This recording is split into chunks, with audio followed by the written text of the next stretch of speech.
Action. Ah, Assalamu alaikum wa rahmatullahi wa barakatuh.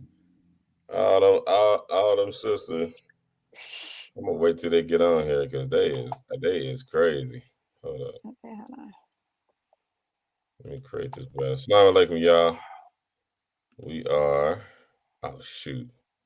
I didn't.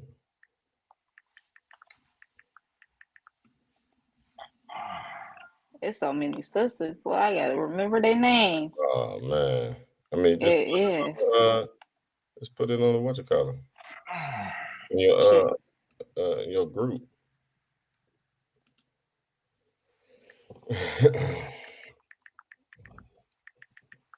Sorry, y'all. We still getting set up. We still waiting on the people. Levon Turner, he's Maliki.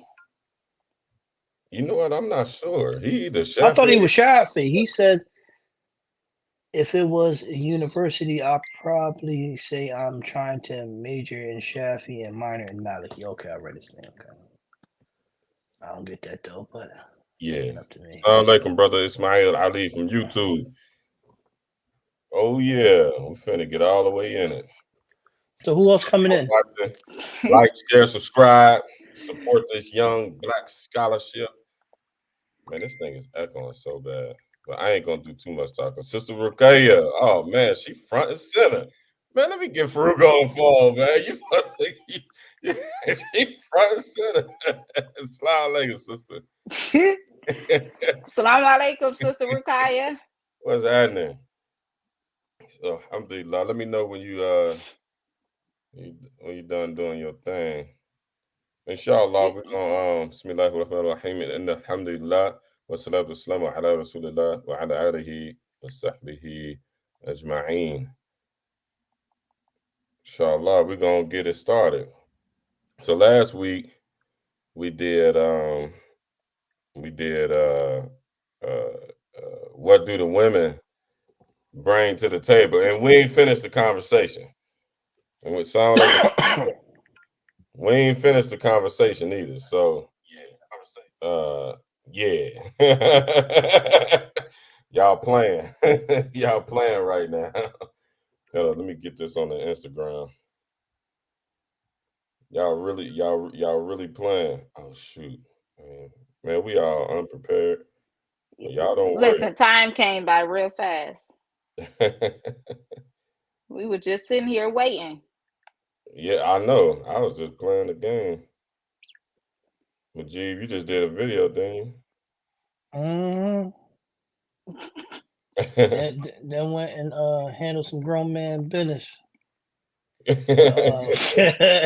between the lines.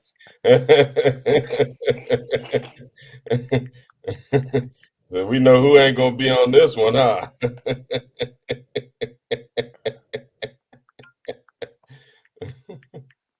Okay. All right.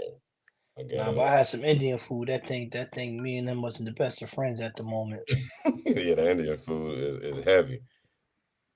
Assalamu alaikum, brother Xavier. Hey, y'all, if y'all watching this, like, share, subscribe. Y'all make sure y'all tune in to the Bengals. Well, we got a bye week, so I know I got to do Sister Malika. Sister Malika said, "Put her in." Oh man. Send her the link. All right, I'm about to send you the link. We got a few sisters weighing in. Hey, that's crazy. Assalamu alaikum, Zenzel. Sister Alonda in here. She said the Buccaneers. What is that? Spanish or something? Y'all speak a lot of Spanish down there. What is? Oh, that was the 45-14 from last year when we played y'all. Oh yeah, she reminded us. Remember, we went to we went and watched that game on the water. Yeah, we sure did. She's talking about the Tampa Bay Bucks. Oh, y'all typing fast today. Oh my goodness. Well, I got the good brother here with me, so I ain't worried about nothing. I got the OG himself. But yeah, last week, so we recapping and following up last week's program, which was a hit. It's almost to 1,000 views in a week.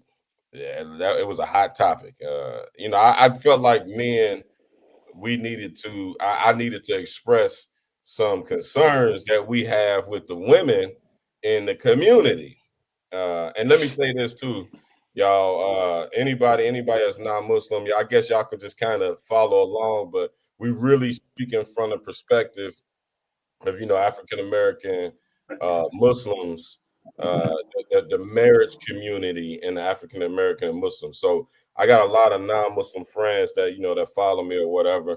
Y'all can get a glimpse in on, and with this conversation, y'all can get a glimpse in on really how Islam goes, and especially in regards to marriage.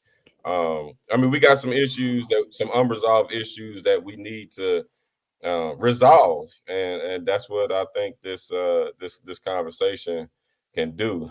We got a few people that said they wanted to weigh in. We still waiting on Sister Anissa and Sister Lily to come, and I really wanted. I mean, I got beat up a little bit for going in on the women. So, there's Anissa right there. Oh, it spoke you up. Okay. Okay. I missed that part. Salaam alaikum. They trying to jump you, Everything anything that you say or do is recorded. How that Assalamu alaikum.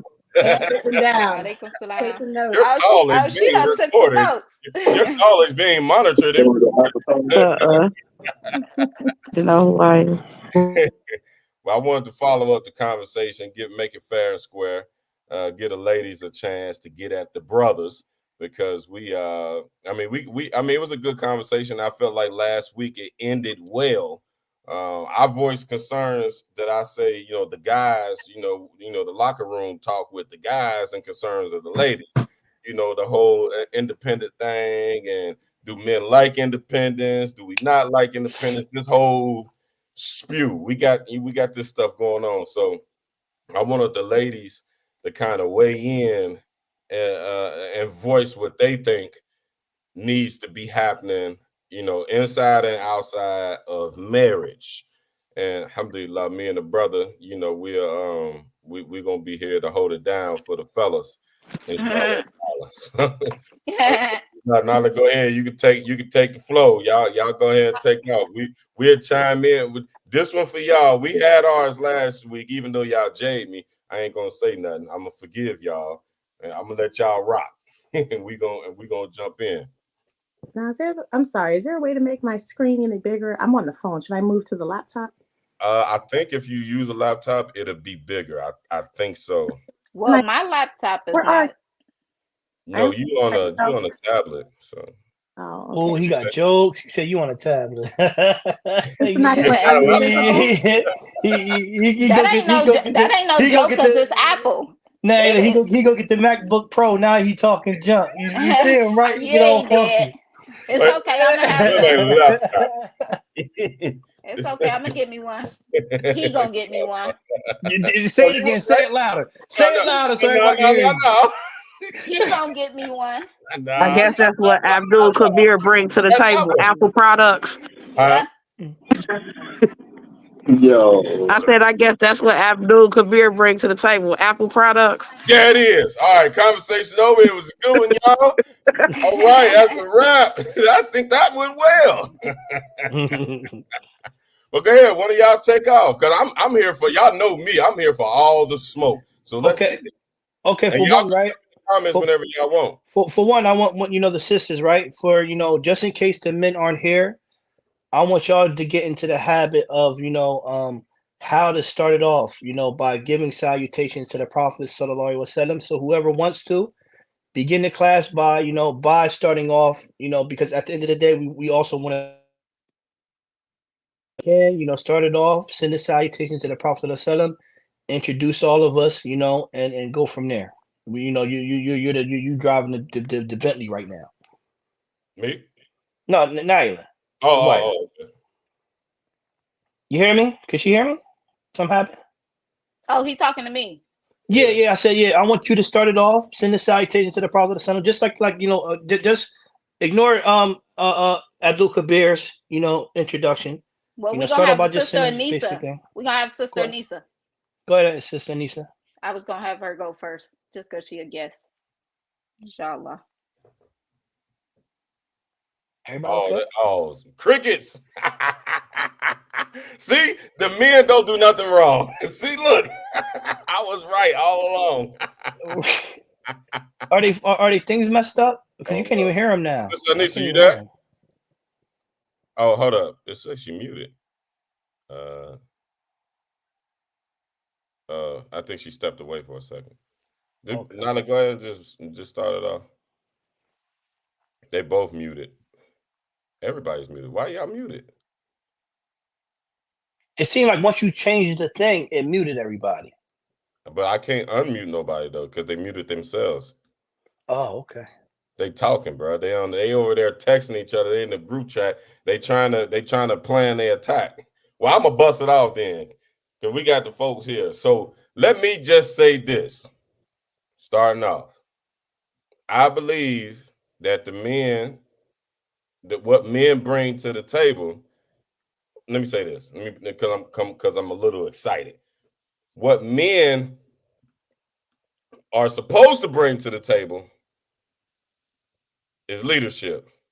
That's the number one thing. Now, are we falling short in that category? Absolutely, positively. I'm not gonna disagree with that, none whatsoever. But most men that you will meet are a leader. They're leaders to one degree or another. I don't care if he just a little corner boy, or if he got a good little job and he hustling that, or if he the boss man and he work on Wall Street. To some degree and some level, men bring leadership all the way around the board. Now, that does not excuse the mistakes that men make in relationships. And it also doesn't excuse the fact that I think women overlook a lot of things, the lack of qualities of leadership in some guys. Mujib, man, you talk about this all the time. They go for the cute guys, the dudes that got, the dudes that got seemingly have a college education, a business and a degree in business and runs a business, and he got tattoos on his face, and he can rock a thobe with some J's. They seem to go for it, and they make it as if whenever that dude, because they chasing this unicorn, whenever that dude hurts them, and 9 times out of 10, when you're going after individuals like that, they're gonna hurt you. The good guys take the flack. That would be the problem. And when we come behind that individual, then we got a whole, it's like we never had a chance from the beginning, because women naturally will submit to a man. Some women submit to dumb things and dumb men and dumb things as a result. And they end up getting hurt, and oftentimes they put that off on all men. We don't need to argue that. We know that that's the case. But what men bring to the table is leadership. My initiative is to try to get the men on Assalamu alaikum, Imam Khalil. My goal is to try to get the men educated enough for us to be situated in our leadership. Now, to be situated appropriately in our leadership. The comments is going. Let me see. You got something to put on that, Majid? Put on what? What I just said. Yeah, I agree with you. I agree with you. Because sometimes we don't know how to just, I look at it as. Hey, Sister Alonda says she wants the link. Do you see it?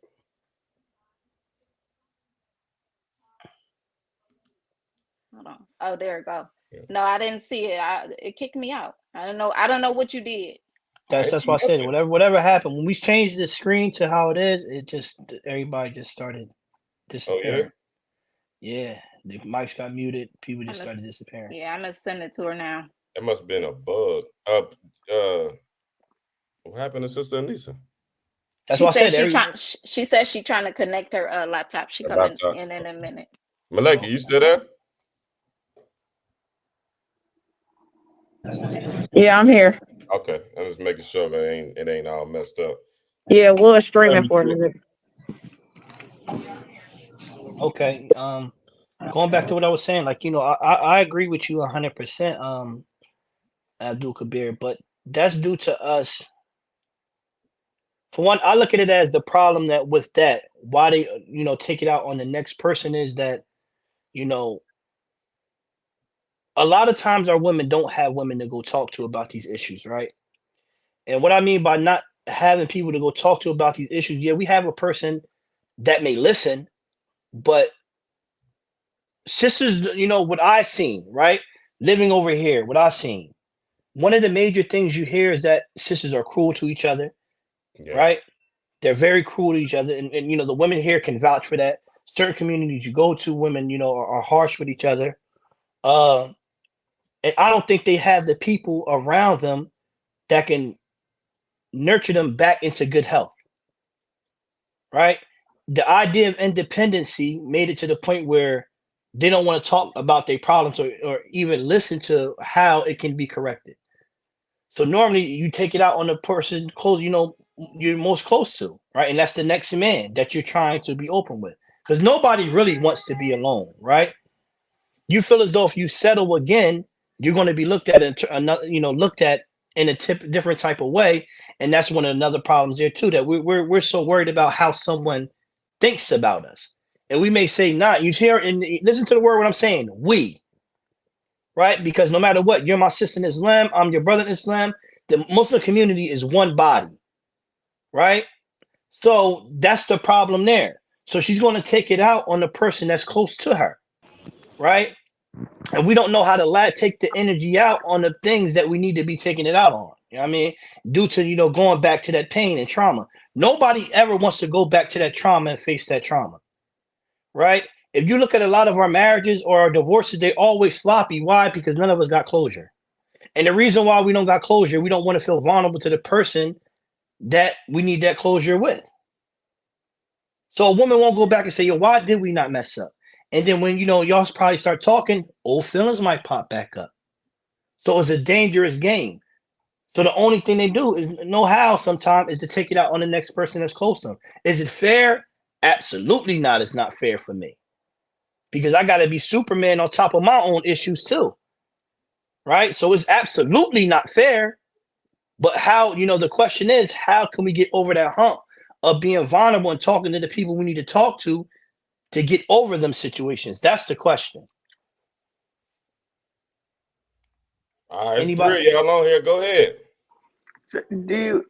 So like, to me, is closure, like, to me, closure is like with an actual person, it's like an illusion, in my opinion.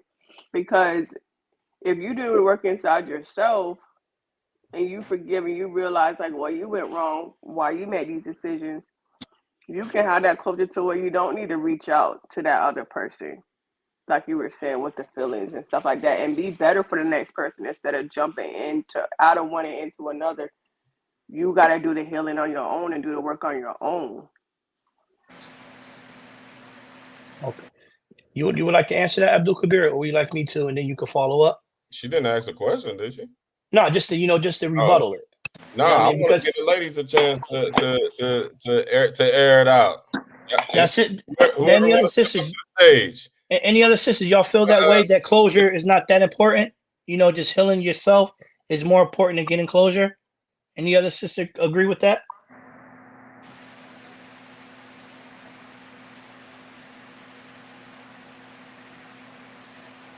Can I ask a question? Oh.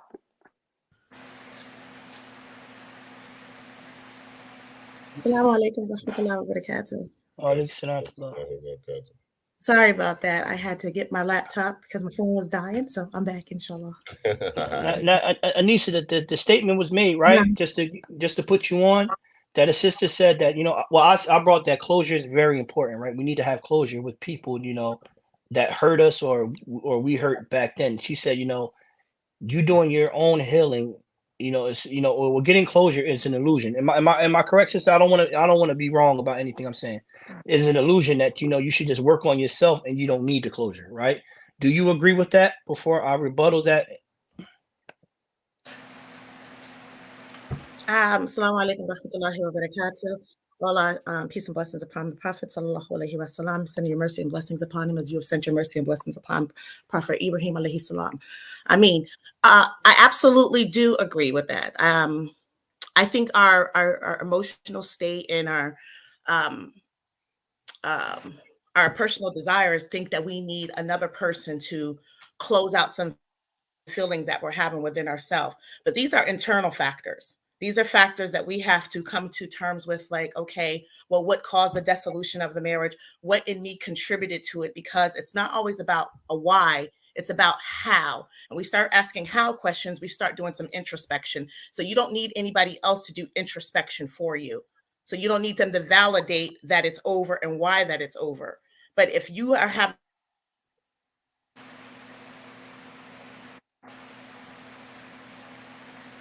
a hard time,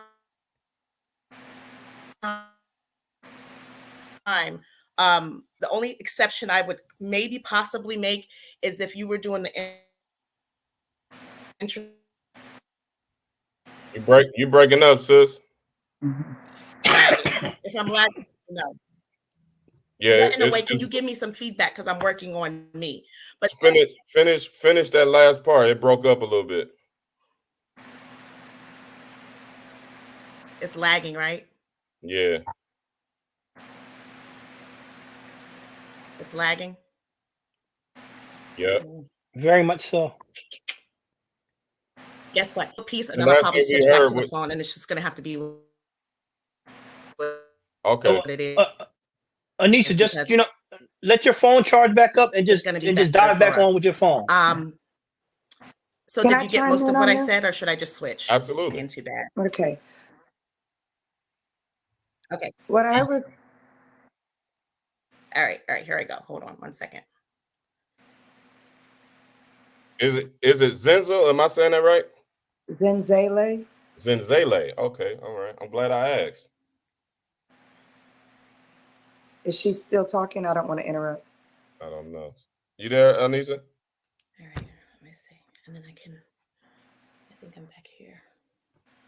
The last thing we heard was that we need women. I don't know if you were saying women or men or both need to do introspect, and nobody needs to. No other person needs to do that looking into you. They need the person himself needs to do that looking into you. That was the last thing we heard. Okay, she probably gonna come back in. Go ahead. Yeah, Zenzele, right? Zenzele. Zenzele. Okay. So what I was gonna say was, I think it depends on why you split or how you split.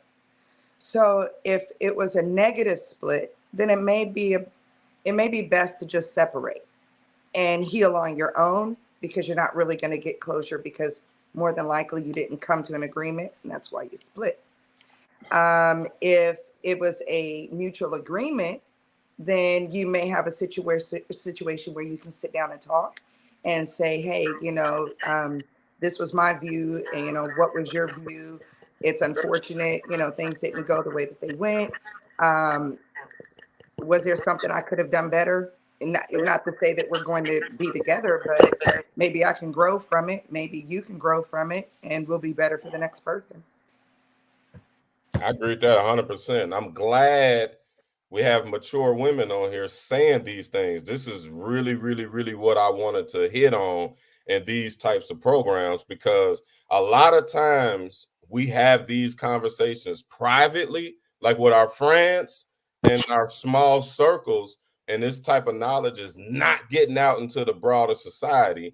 And a lot of people that need to have this type of emotional maturity don't have it, and they rushing to get married so they can take pictures during Ramadan. And next thing you know, You know, they making statuses about each other, and that that's ultimately that's what we're trying to get at is the cool that all off and have some healthy and even healing marriages. Yeah. Anybody else got something? Sister Anisha, you back? Alhamdulillah. Okay, go ahead. I caught a tail end of the sister. I don't know what part you heard last, but I was just saying that I don't necessarily think that it's relevant to get closure for someone else when you're doing the introspection. You're doing the work within yourself to find out how the marriage dissolved. And I said, oftentimes it's not. We need to stop asking why questions and ask how questions, because then we start putting I statements in front of those questions. We start putting taking accountability for the part that we have played in the dissolution of a marriage. Or that's just for personal growth as well too. And I said the only other time that I think that it might have a little bit of relevancy is if it just depends on the nature of the relationship after it dissolves from the other person.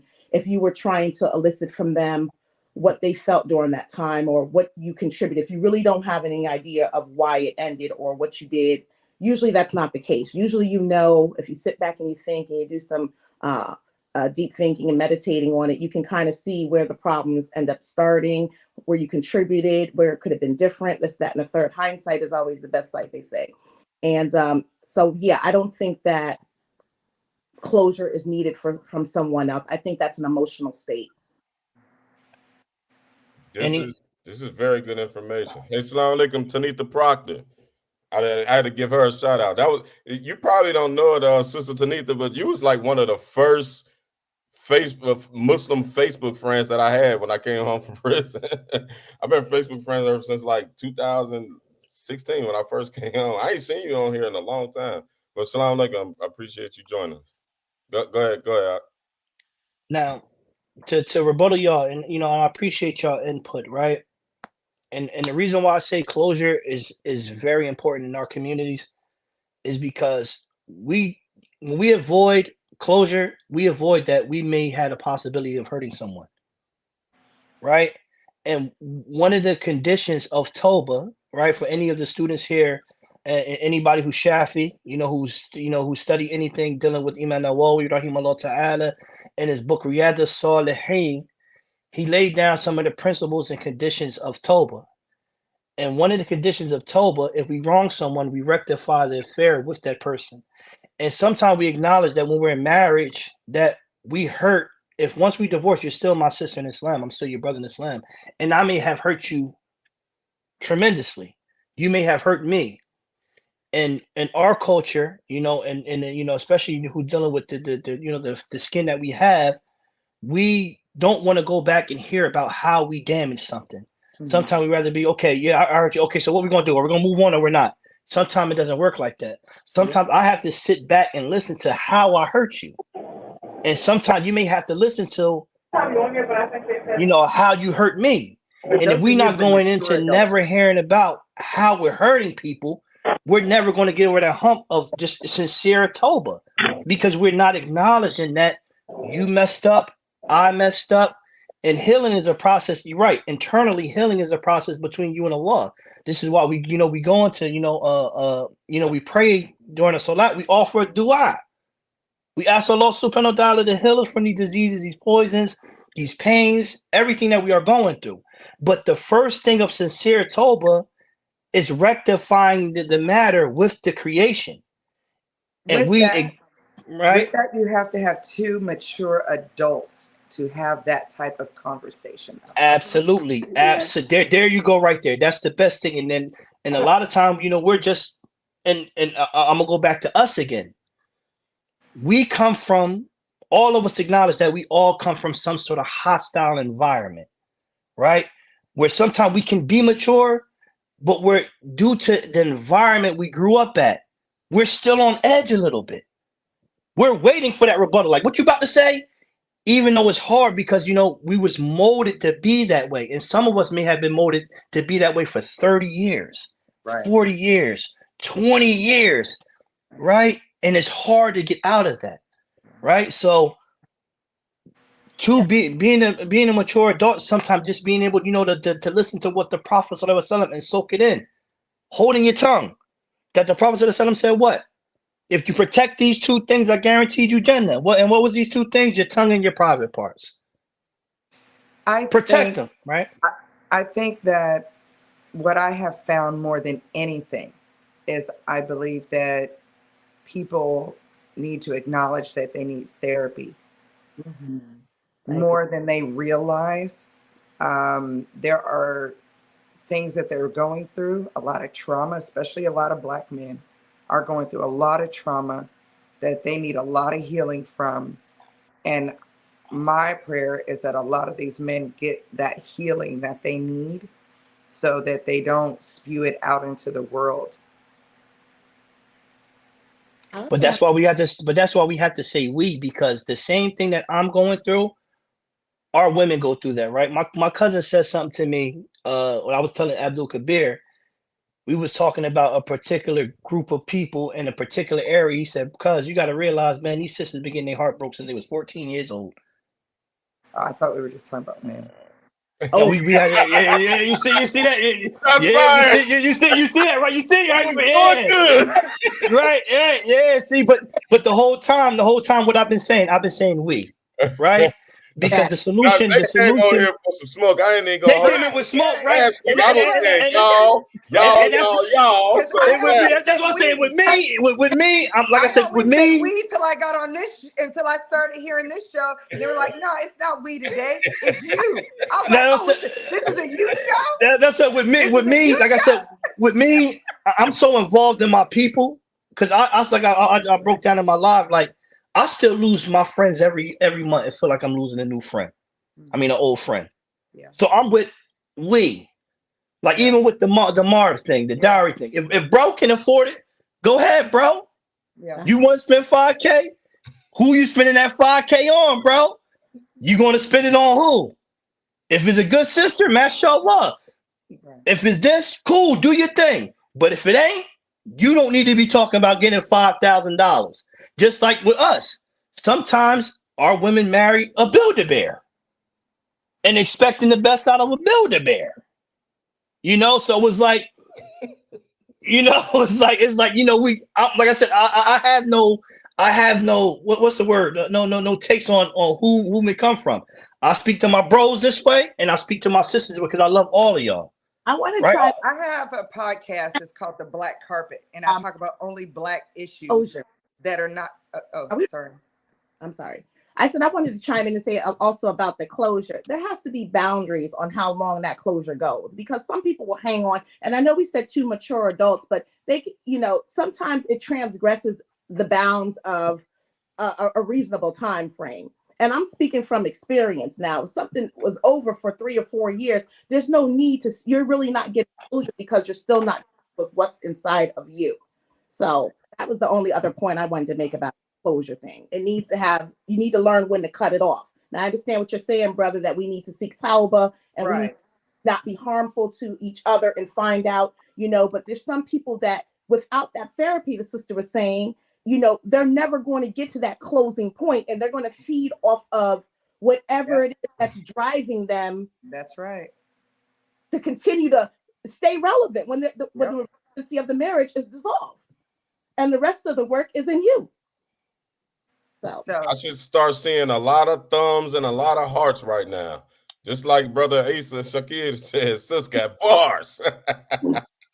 They come in one static with they want static with all men. Listen, I don't want no static. You know what I mean? I appreciate the fairness. Right, absolutely. It's not so much about bringing. I definitely. I'm teasing. Listen, I'm from Jersey. I would talk about your shoes. Don't get offended.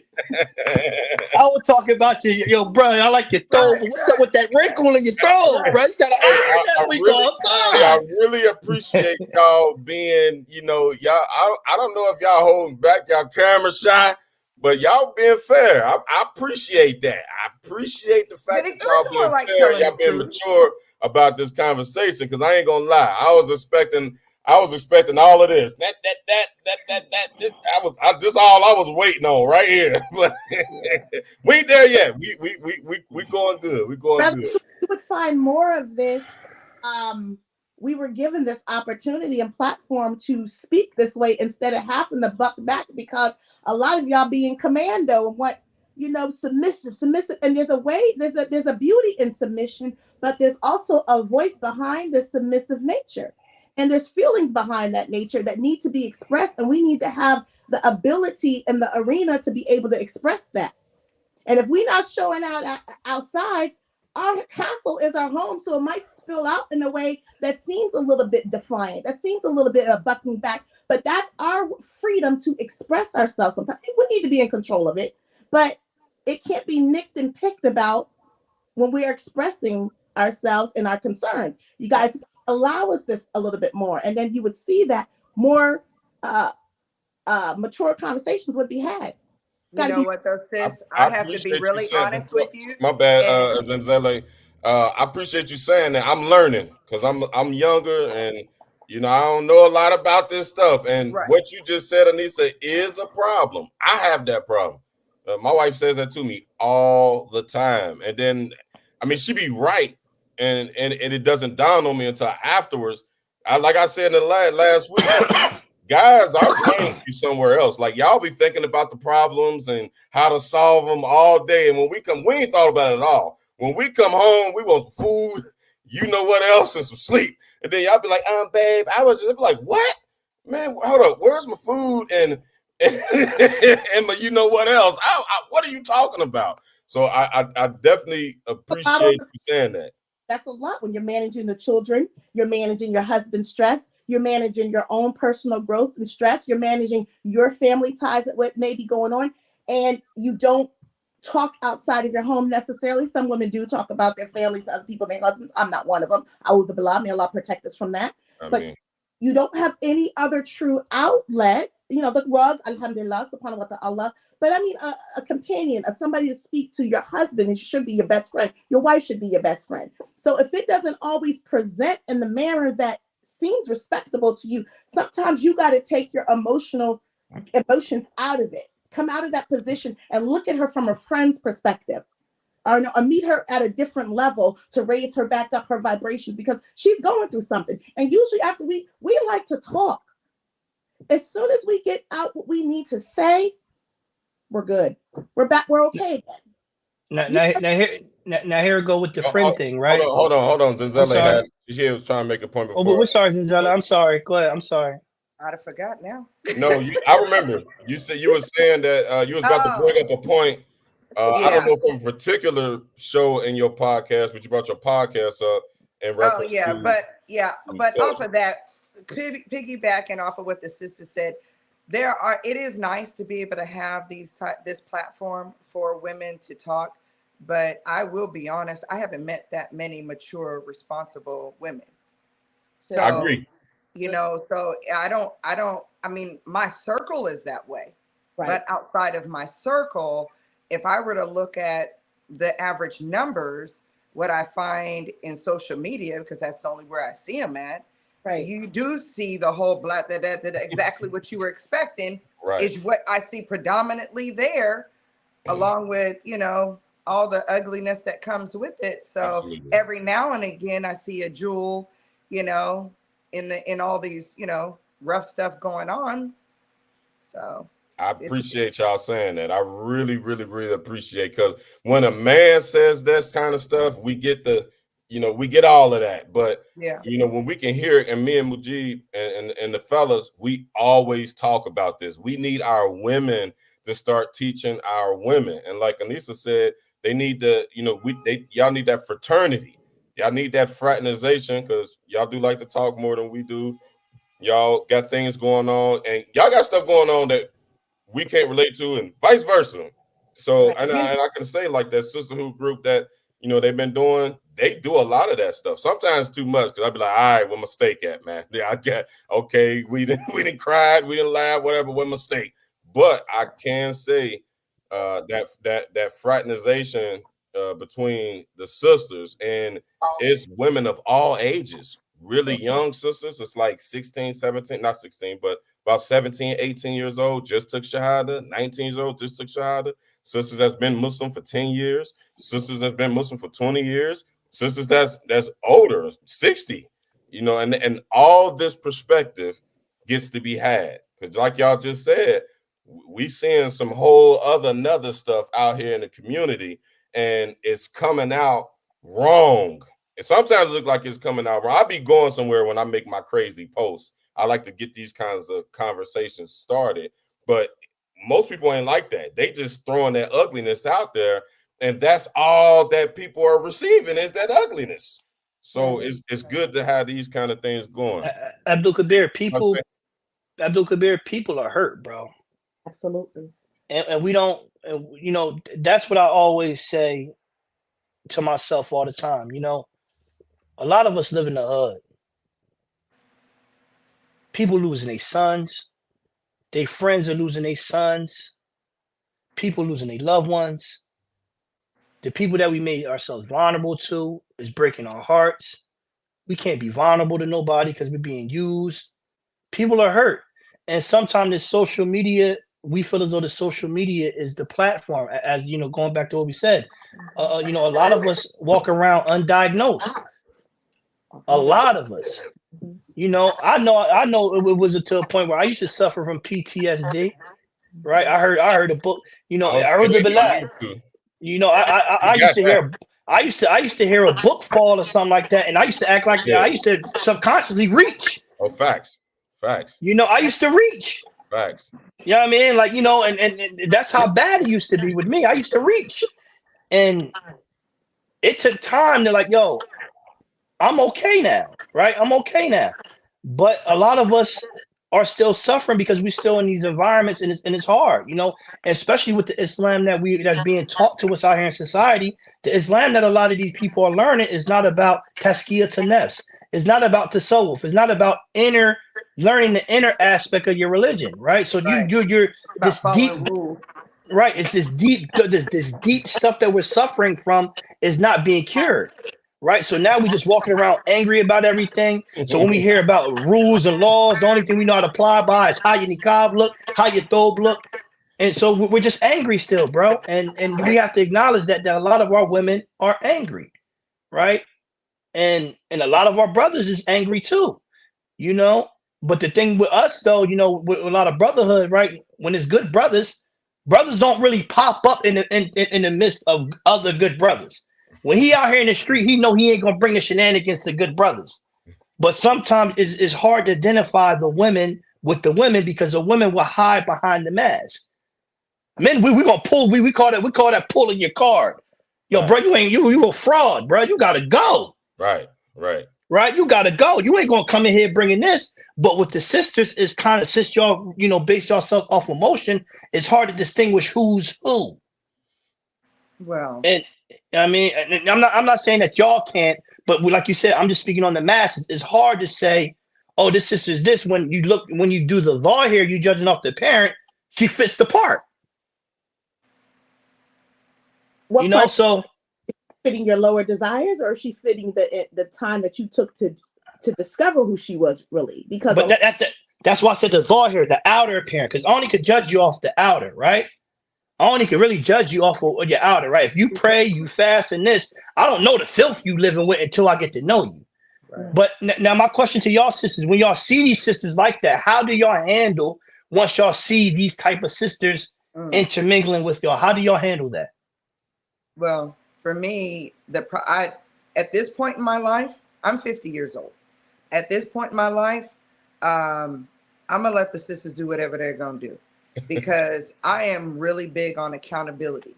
So when I come and talk to a sister about this or that and give a reminder, you're met with so much fight, so much flack, so much. Hey, excuse me, over here. Didn't I say that, Abdul Kabir? Didn't I say that, bro? With so much that it won't do you any good to try to correct someone who's basically just going to go off on you. So what are you going to do with that? How often do I say that? I just spoke to you about that, Abdul Kabir. Just spoke to you about that. These sisters can't, because these sisters is mean to each other. You can't be accountable for nothing. They're because the first thing they tell me, you can't tell me nothing. You can't tell me, sis, you know, and then, you know, they'll pull something out the crying. I don't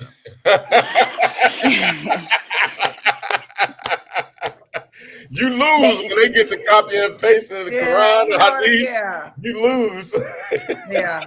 Yeah, they Yeah. they most You definitely supposed to can't hide take my correction. sins. Why you out here talking to me about it? Okay. Yep, and it turns into, you know, they say that you They judging almost them. ready to fight.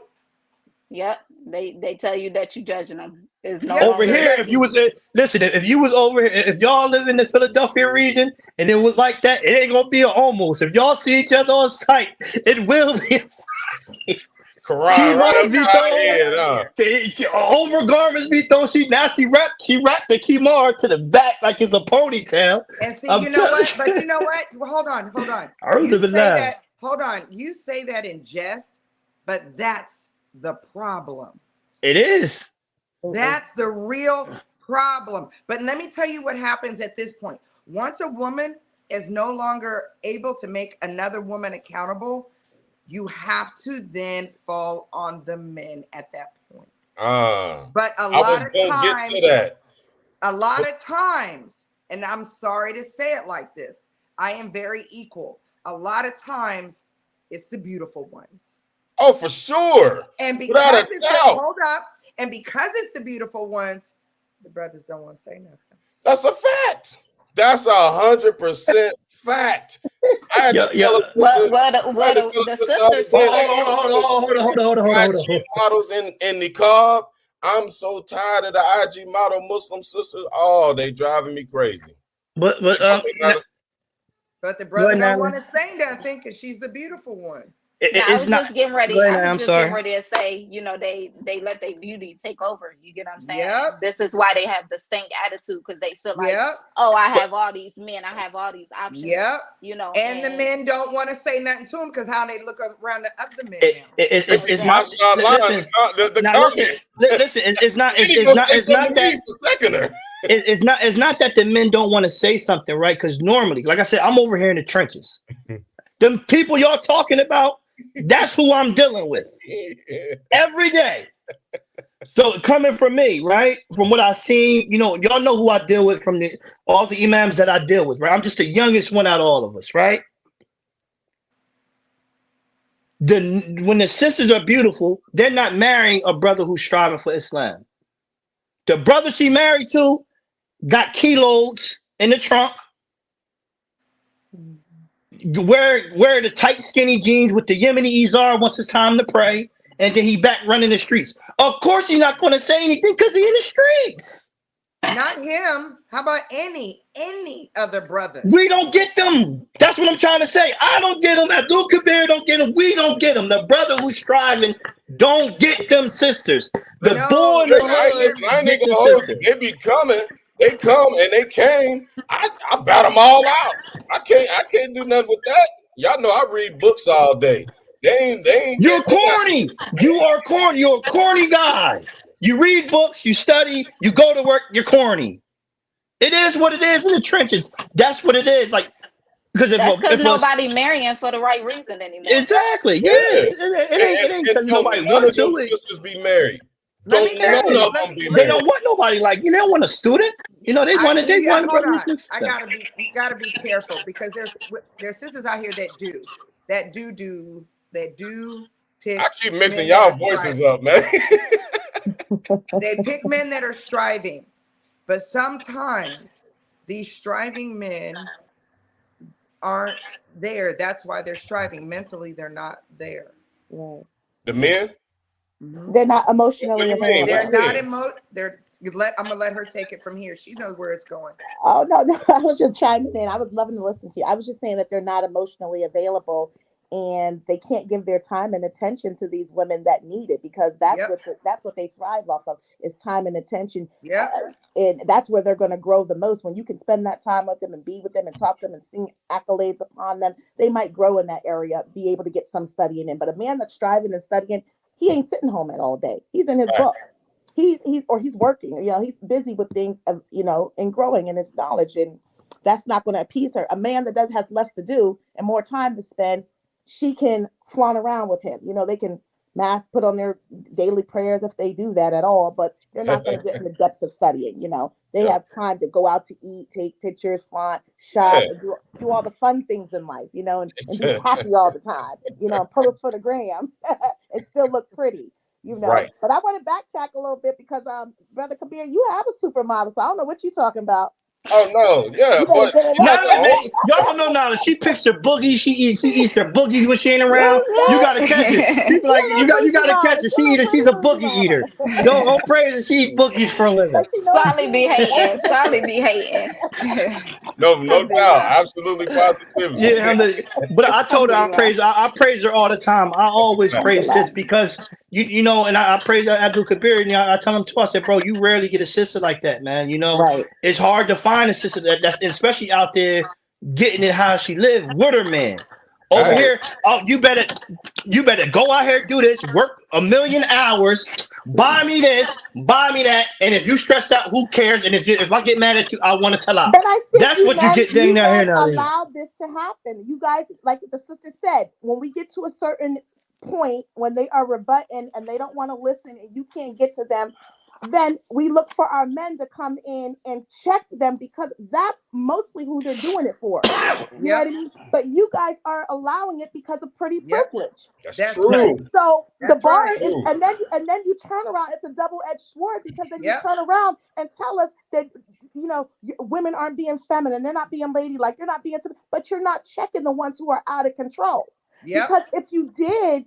If you had a partnership with women that you find that are mature in a small circle or whatever, and you was combating some of these women that were out of control or displeasing, and not representing this deed properly, and tagged us in on some of this, we could have your back. We're not coming at it as like a partnership. It's you got to. You said something, and the swarm came for you, Brother Kabir. You know what I mean? You like whoa.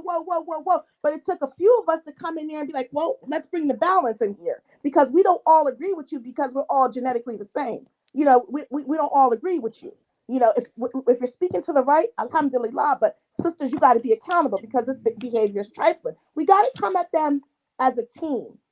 And until we start acting like that, then we're still pitting each other against one another. But you see what you said? And he said again. What I go back to what I said too. That it took an Abdul Kabir to check somebody, right? It takes a brother like me. It takes a brother like Amin or Imam Khalil or Abu Muhammad to do these type of things. But the people that the Prophet ﷺ said every man is a shepherd and he's held accountable for what he's shepherding, right? Right. We're not shepherding them women. The women the ones that's shepherding them women are the ones that's out there in the field. So when Abdul Kabir do step up and have to say something, he's going to get that backlash, right? He's going to get that backlash. Well, then tell them to bring the shepherds to the table then, because we got shepherds too. Then they should be bringing them to the table because first of all, if they're having so much backlash against our brother that's trying to do right and teach them right, but they're being shepherded by a clown at home, well then maybe their clown should be addressed.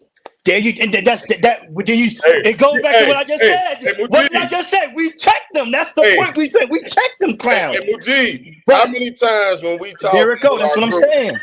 I tell Nala this all the time. When some of them sisters be going left, and this was the thing. And let me say this, man. We need to assume that everybody we talking to is married or intended. Because stuff be kind of weird sometimes. And I ain't even gonna hold you. Now that I had to check a couple sisters, they coming at me all type of crazy. Like she do not agree with everything that I be saying. Me and her have hours and hours and hours long conversation about the stuff that, some of the stuff that I post or whatever. She agrees, she'll disagree. But sometimes they be forgetting I'm a married man. Right. And forget all that what we talk about with being people human. Like some of the stuff people be doing to get you punched in your niqab. Same thing with the brothers. My point is, me and the guys all the time, brothers screenshot a sister profile, be like, y'all know this sister? And then we be like, I don't know. I might know, but is she married? That'd be the next thing that we add. We'd be like, nah, what's going on? Like, man, sister's just talking crazy. Who are her husband? That's what the men do. I want the women to start doing that. The men, because we already know, as far as men, we gonna kill for ours.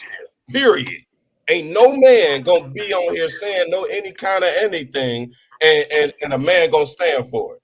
If the man's standing for it, we gotta holler at you.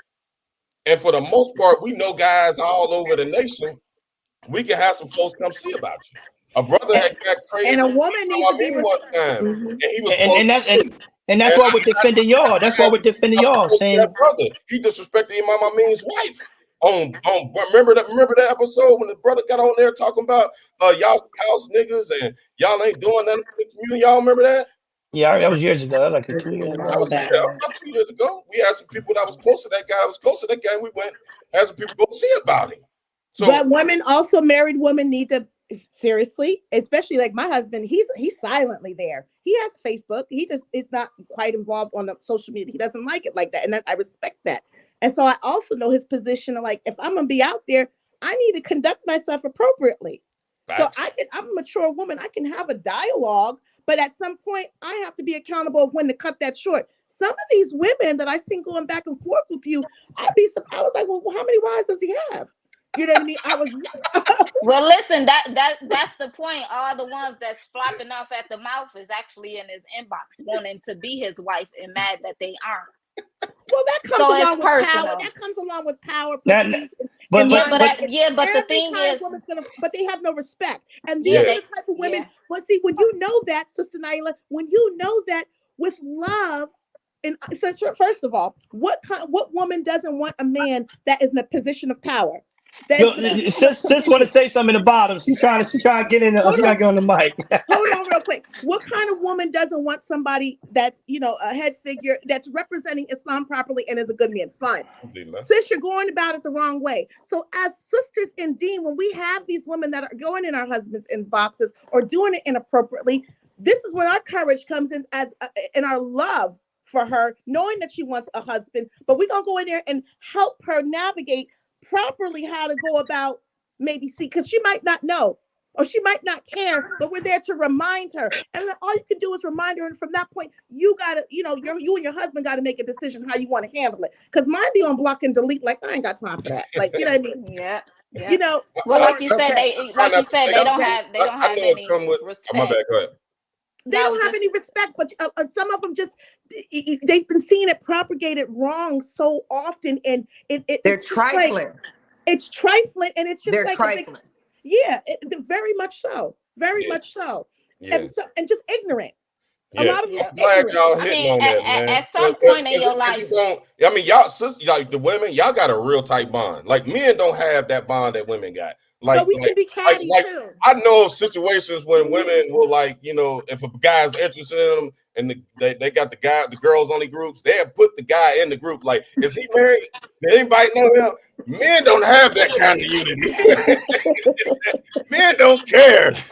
I'm not going to ask. If don't nobody tell me, then hey, I'm going ahead with it. But I think it's good that y'all. Now leave bro alone. Let him work. Tight bond. Women got a tight bond. It'll be some, and I'm always into saying stuff that people don't like to say.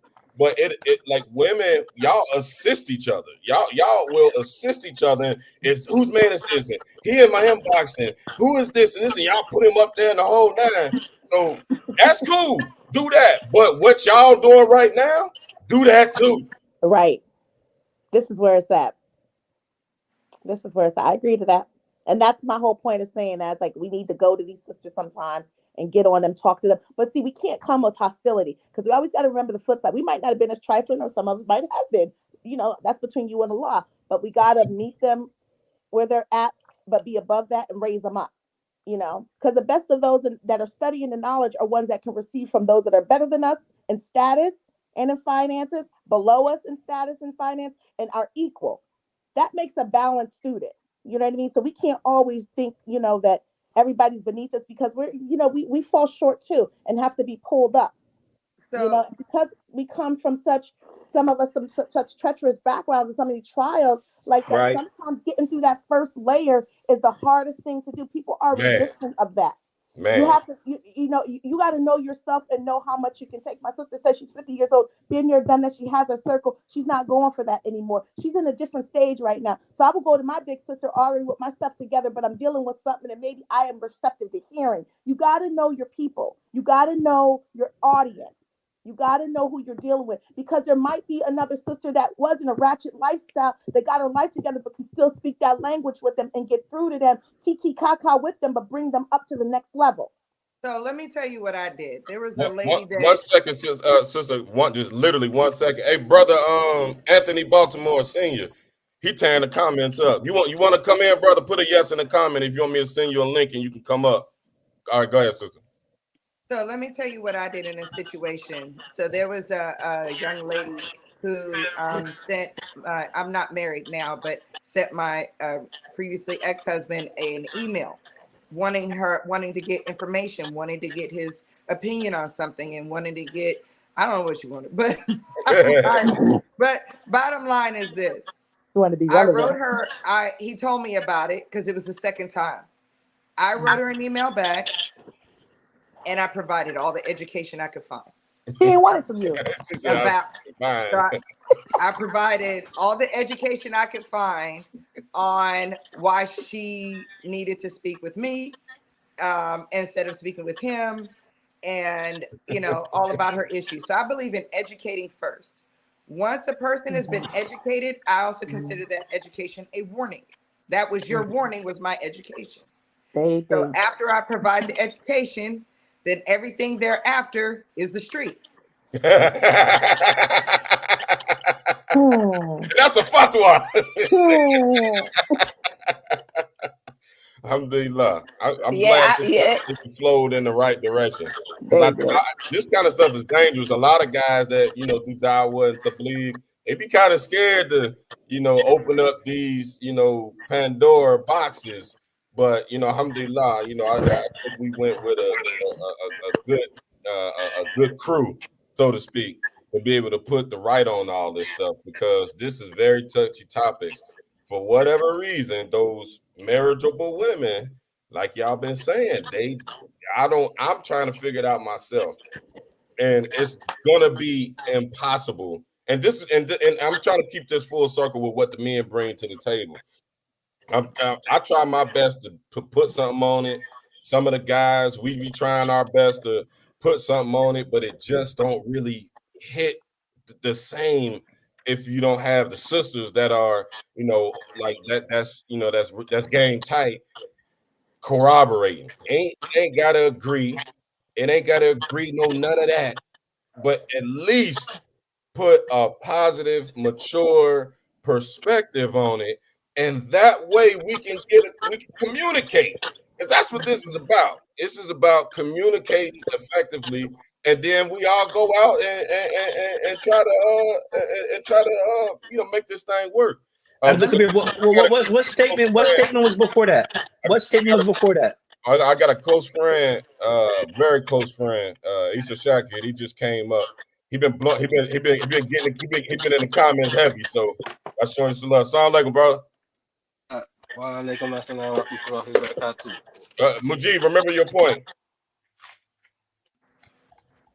Go ahead, Ak, you got the flow.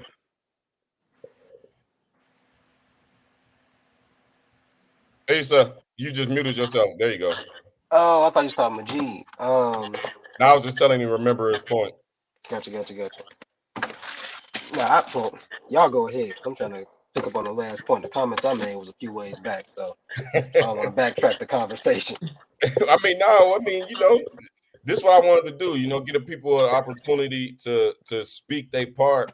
And I don't like that it's not so. It's like so many people that are smart. Like everybody on this platform is smart, and these conversations are had behind doors. And I know everybody don't like the camera.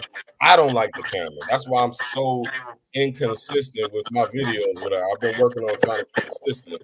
But these type conversations and this knowledge and this caliber of person/people need to be dropping this hawk on the folks, man. If we don't have the people that's rightly minded, like Anissa said earlier, we busy. We ain't got time to be hanging out on social media all day. We real live busy. But the folks that's not busy is hanging out on social media all day, and they have succeeded in swaying the influence in the wrong direction. One of my initiatives is to give the voice to the rightly minded individuals, and we throw the hawk out there in the atmosphere. So yeah, well, what I will say to the conversation, I want to preference with I'm not a scholar, you know what I'm saying, any of that. So peace to be allowed to anything that I say. But I am very versed in our community and our issues. And one thing I learned in organizing is that typically the loudest people aren't representative of what's really going on. So like a lot of what we see people talking about, especially on the internet, on social media, so on and so forth, like the ratio is typically 30-70. It's 30% of people that go right or left to these extremes that we're talking about when we're talking about these interpersonal relationships between men and women, and it's 70% of people that's in the middle. And I feel like that's where the focus needs to be, like people looking for direction, So when it comes to these broad-based claims of sisters act like this and brothers need to do this, in reality, people really just looking for that direction to say, what makes sense for me and what makes sense in my relationship to the community as a whole. So, I mean, that'll be my little piece for right now. Like I said, a lot of stuff I said in the comments was a few steps back, and we'd have moved on from them points. But yeah, everybody addressed what you was trying to say. Yeah, like it's really the main thing for me is like that reframing of the conversation. I even hate the whole spin that we tend to put on things as Black folks is like, we do this. When the reality is like everybody doing this. You know what I'm saying? The vast majority of people are behaving this way, but when we have that frame of mind where it's like this is us, it then becomes a sickness related to us. And I feel like that that degrades ourselves. When most people are dealing with these issues, like if you look at a Black person from the hood and a white person from the trailer park, they doing the same stuff. I'm saying like they largely doing the same things. But theirs is not as highlighted and exposed. Theirs is not as highlighted and targeted and exposed. Exactly, and I think that's an excellent point. And theirs has not had detrimental long-term effects such as ours in the family dynamics and the setup. Facts. Right, and I agree with that. I think that it's killing our core unit, the family. Let me tell you, for me, seeing Black women as sisters behave the way that we do in Islam hurts me so much more than just seeing any other sister do it. Absolutely. And I don't think, and that's where I used to come from when on my page, I used to correct the sisters and I used to say, hey, if you got a hijab on, but yet I go back 6 months in your photos and I see all these pictures without you in a hijab on. Take those pictures down. You really don't want to have those up. Oh, I want to. Okay, whatever. The next thing is, why are you wearing a hijab so tight? Well, it's like after a while, like I said, you get tired of, and then you got a double standard from brothers. Brothers want you to wear the hijab and they want you to look so modest and the haya and all of that, but they will not roll up those pants sleeves because that's not in style. Not gonna do it because I don't look good like that. Oh, I don't have to do that, sister. You have to wear the hijab. I don't have to roll up my pants sleeves to stay out the hellfire. I don't have to do that. I mean, it's true. But I think it's more of a problem that and then brothers don't realize we over here wearing that whole full hijab, a jilbab, whatever all these different things, and then you come out nice weather, you got on short sleeve shirt. Can you have a little sympathy for us, sister? Can you rock a throw? Can you do something lightweight? That's what G. Yo, I throws it on. I don't know what y'all saying. I'm saucy with it. Throw matching socks. I'm jiggy, so I'm good. I'm not in that conversation. Hey, I can't even hold you. When you was going in on the brothers that wear gray sweatpants, I was like, I'm gray sweatpants and white beaters all day. But Yeah, I'm I'm an gonna give you, African. I dress like an I'm gonna give you a African. little story, right? I remember I was going to Masjid Muhammad, right? I was going to Masjid Muhammad. I was attending one of the Ameen classes, right? So I come in, I got the long tan trench coat on, fresh white throw, matching socks, matching shoes, white kufi, threw it on. The sheikh said, "Man, you dress like a Salafi." I took it as a compliment. I said, "Yeah, I threw that joint on, didn't I?" But I mean, but that's a stigma also in Ahl Sunnah that if you dress like that, you look like a Salafi. That's But fact. we don't have that in California, by the way. There's So no that's where you Salafi. at in Cali? Yeah, you might want. I wish a lot of people realize that a lot of what people follow is based on their environment. Because That's if you Right. come to California and you tell people you're Salafi, that means nothing. yeah. That's So that's if you fact. leave Philly and go, Salafi ain't gonna mean nothing. But see the What part thing of about California? What part of California you in? You in? Northern Northern California, California. So that would how'd I be know? like Like Oakland, what were you San like from Francisco. Sacramento, Yeah, from the Bay Sacramento. Area? Okay, Sacramento to Oakland. Yeah. so you out There's there no with Sheikh Salafi. Rami. Oakland in the house. Yeah, there's My none mommy of was that. born there. That's where my Sheikh at. He in the Oakland. He in the Bay Area. Over here, if you said you Salafi over here, you said that you top gang member if you was in like LA. OG, You triple Salafi OG on gang, on hood. Word to the daddy mams, cuz. on the minhaj. I was Oh, I just know. On I've the been running. Let minheads, me tell cuz. you, I ran into two brothers. I ran into two brothers who proposed and said they didn't want to marry unless I would become Salafi. Oh Lord wow. have mercy. Y'all don't get So me I started. said, deuces, I'm out.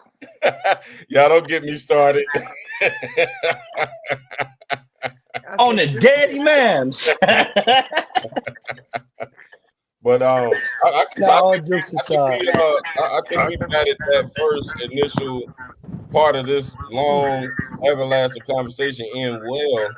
I want to kind of shift it towards sisters. This is what I really want to get at. The topic is, what do men bring to the table? What do y'all think the brothers need to do better? I'm really talking about towards like the brothers trying to get married. And then I guess Okay. we can flow into the brothers that are married. But the bigger problem, I think, is the single people in the community. We got on the sisters, we got them, and y'all got them. But this one for the fellas. What do the fellas need to do to correct like some of the things that y'all said just recently that y'all hit on? What do the brothers need to do? Because obviously it's a problem. There's a communication issue when the sisters try to correct the sisters. And one of y'all said, we're gonna blame them brothers. Well, a lot of them not married. So how do we get through? Go to therapy first. Counseling. Yeah, thank you. Number one, Already, Period. already be healed. The seriously, they brothers? need to go to therapy. A lot of them. Period. A Yeah. lot of them. And brothers don't be trying to hear that. Well, that's the That's the problem. problem. And That's that's why you're So spinning you need in to go Yes. talk to circles. your Right. Can I make a man. point to that Yes. to the therapy piece? Go ahead, do You your gotta thing. go talk to your man to them. That's the problem.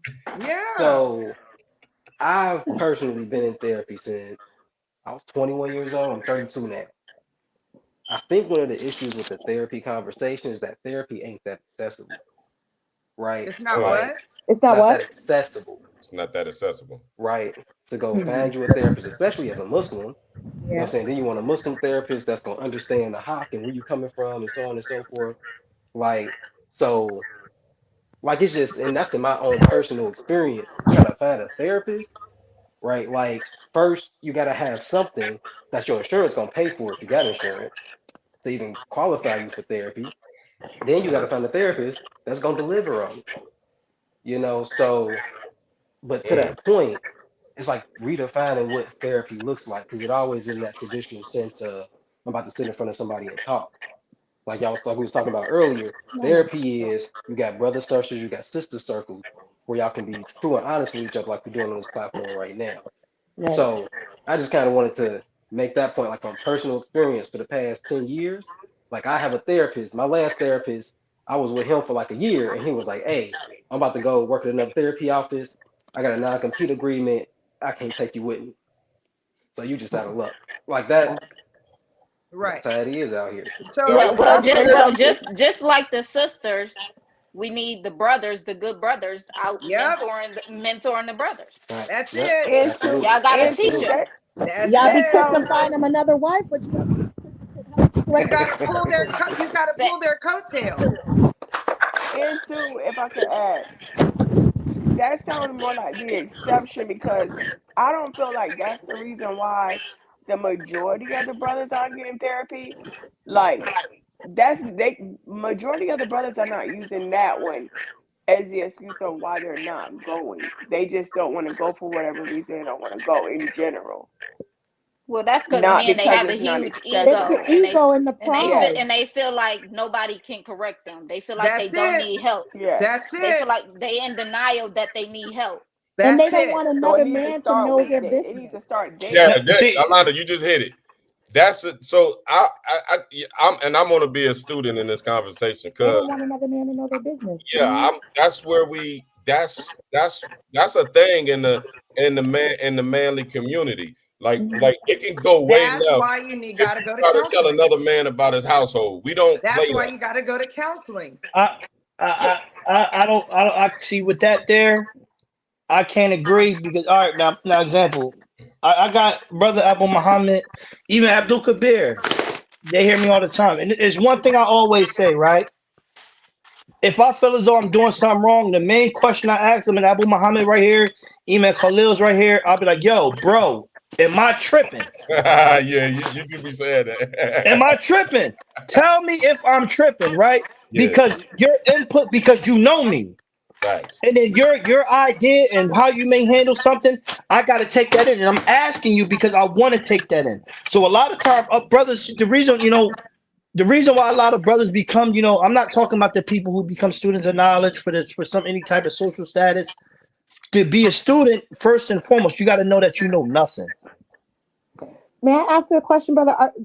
Are you married? Yeah. Okay. All right. A lot of married men don't take that position that they would ask another brother if they're tripping about their household because they see it as some kind. I was a little homie at one point. Right. Okay. I was a little homie. That's an exception to the rule. You get what I'm saying? I was a little homie. And if you was a little homie, I'm taking the advice of the big homies. Right? So I'm always in the advice because it betters me. And that's what I said. And that's what makes you a student, to know that you don't know anything. What So about the lateral homies? What about the lateral homies? You should be taken from the big homies too. But what about your peers and your age? Can you be as vulnerable? that's my peers. This Abdul Kabir is my peer. No, I think she's saying like them little homies, like they need to be doing what we doing. Cause you got to think we're a little older. And they are doing it. Like if you really need to see that's the thing. That's why I said I'm out here in the middle of the fire, right? Like how cut and dry we making it seem to be that that we all. The thing is though that we all got issues, and the problem is that people who grew up in the inner city, we don't trust nobody. Indeed, I've seen that. Yeah. We don't trust nobody. If you go to an imam, the imam gonna pillow talk to his wife. His wife gonna go back and tell Shanique, Khadijah, so and so. Now you're like, I ain't talking to that dude no more. And excuse my friend, I ain't talking to that nigga no more. He pillow talking. That's the problem. We don't trust nobody, and we can't, because the problem that with us, we feel as though in our communities we always got to have the upper hand. And so that now, how do we break away from that? We start with what? Groups like this. We start smaller. We start more interpersonal. Stop being But that's the way it's always been. What makes you think that we're going to change the cycle? We got to stop being niggas. That's it. Behind closed doors, stop being a nigga. That's it. Stop listening. Stop saying, yo, stop listening to Sexy Red. But when you in the crib, my whole brown, you bumping it yourself. That's it. Accountability. Right? Accountability. And if you do bump it, say, yo, I understand. I'll be bumping that crazy stuff sometimes. Then say you bump it. Don't act like you don't be bumping a little dirt. And then, drill music. And then be on your live stream with Juma, like Alhamdulillah. Bro, I listen to that stuff, and the reason why I listen to that stuff because I got to know what's going on in the hood. Yeah. Okay. But one of my closest companions I had to bury last year got shot 12 times. Okay. Subhanallah. So I gotta know what's going on out here, so I can be like, little bro, it ain't it. Okay. This ain't it, little bro.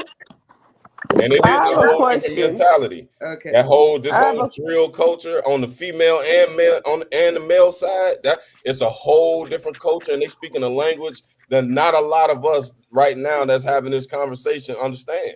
Let me. Okay. So I have a I want to. question. I want to answer one question. I want to answer your actual question, which is, what do men bring? I think men who are single need to stop looking at just the protector, provider. They gotta stop looking at those from that lens, and that's it. It's like, oh, if I can meet that, which not a lot can, but if I can meet that, then I'm good. No, not really.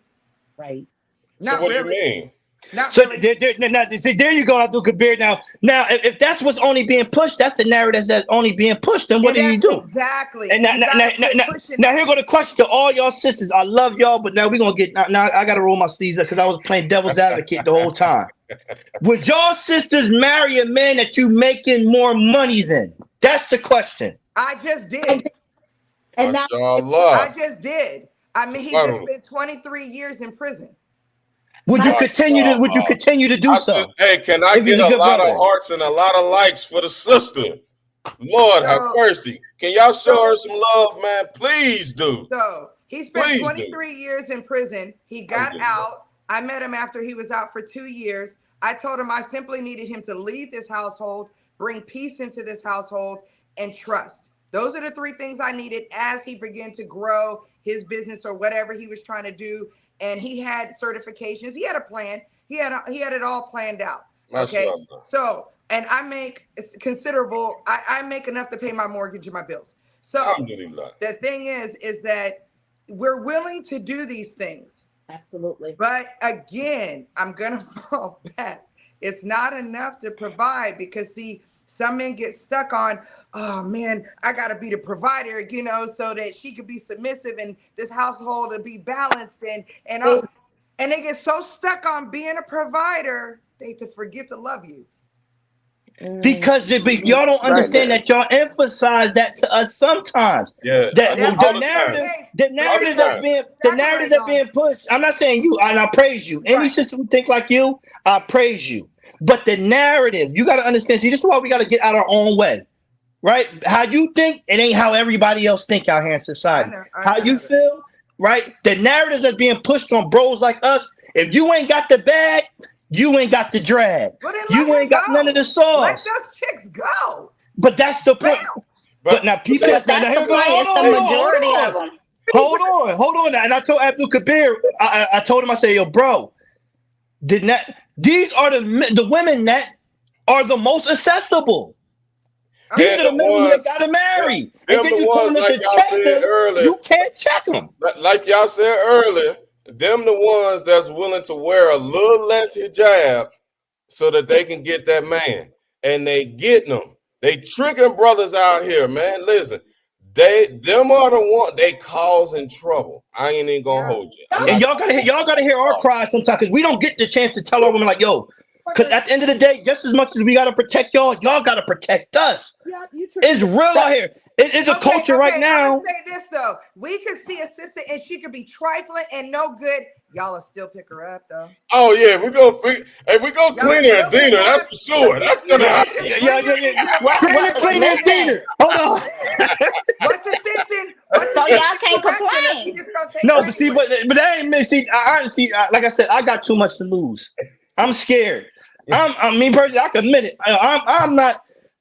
I'll be on edge too much. I'm not bringing no problem in my sex talk. G talking. We gotta think. All of us got war wounds, like you just said, and inshallah, the folk that we talking about will see this and get some insight. How do we? Because they destabilize. It's not a simple thing as I'm not a believer in to each his own. I'm not a believer in that. I'm a believer in each one reach one, each one teach one. Influence is a very. Let me tell you, women will only gravitate to what you find attractive. Okay, so women, and the same goes for men. So if you give attention to what is not deserving of attention, you will continue to get what you get. If you see the women and they are covered and they are wearing what they should be wearing and following and speaking the way they should, and you give a lot of attention to those women, irregardless to what they look like, irregardless to whatever, then you will lose the trifling ones, and they will try their hardest to be more modest. They will try their hardest There to it be is. righteous. They will try their hardest to do everything that you are giving attention to. That's what I wanted to hit Also, on. can I say something about the whole, That's you what I know, wanted to hit on. women going after men for the money. Also, y'all got to be careful of what y'all display, because a lot of y'all, you know, y'all putting on social media, you know, stacks of money, you know, how many trips you and you look taking, trifling you know, doing and that. all that. What I say I do, Kabir? What you I know, say y'all to you, bro? y'all displaying all I this. can't hear The you. sister, I got the money stacked up. I can't hear you. What I say to you, bro? listen, What I the say to you, sister, Your bro? money up, your cars, listen, all of the that. sister in the background, like, oh, you know, he doing all this. This is what I want. She don't really even want you. She wants you for what you got. I've told y'all, my ex-husband, when we were together, you know, he at one point he got so big-headed because he was always putting stacks of money like this. All the women flocking to him. You know, they was beautiful and all that. They were beautiful. And he just got beside himself, started just talking to me crazy, all that. Yeah. When we got divorced, still ain't even married at all. Ain't married. But that's what with a lot of guys with money, man, coming from our And it culture. could be your looks though too. You Yeah, guys yeah, will but throw that on, but that but you that guys that will comes throw that on a kafaya and think you're the hottest thing out there. but That's that comes with our culture, right? These are the things that we brought. Again, what I said, we bring the niggerism inside of Islam. Well, you gotta let Superfly go. You know, no. That's I'm inclusion. gonna throw that sauciness on you. Heard? I'm gonna throw the sauciness. You heard? Gucci Moolah. But I'm gonna be mean. But I'm mean a little bit sometimes. So I gotta you know get over that, mashallah. But from y'all women who have sons now, right? Do you know that the women are raising some of these women to think like that with this hoochie mama attitude, and you got to protect your sons not to marry these type of women that's being molded out here? I ain't my son Can already I know. speak on that? Go ahead, do Phyllis. You feel you? Go ahead. So, Do you think?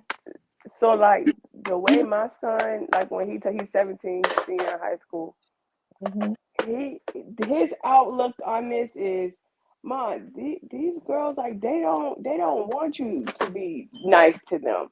Yeah. They There you don't go. want you to be nice I to just them. said it. And so Wow. I thought that was I just crazy. said it. So That's what I just said. asked someone that I work with, and That's what I just they're said. grown, like they're adults, and they were like, "No, that's true." So then my perspective was, we got to do the work. Like, you know, the men have to do the work in the men so that they can grow them up to where they can be the leaders and responsible men for our daughters.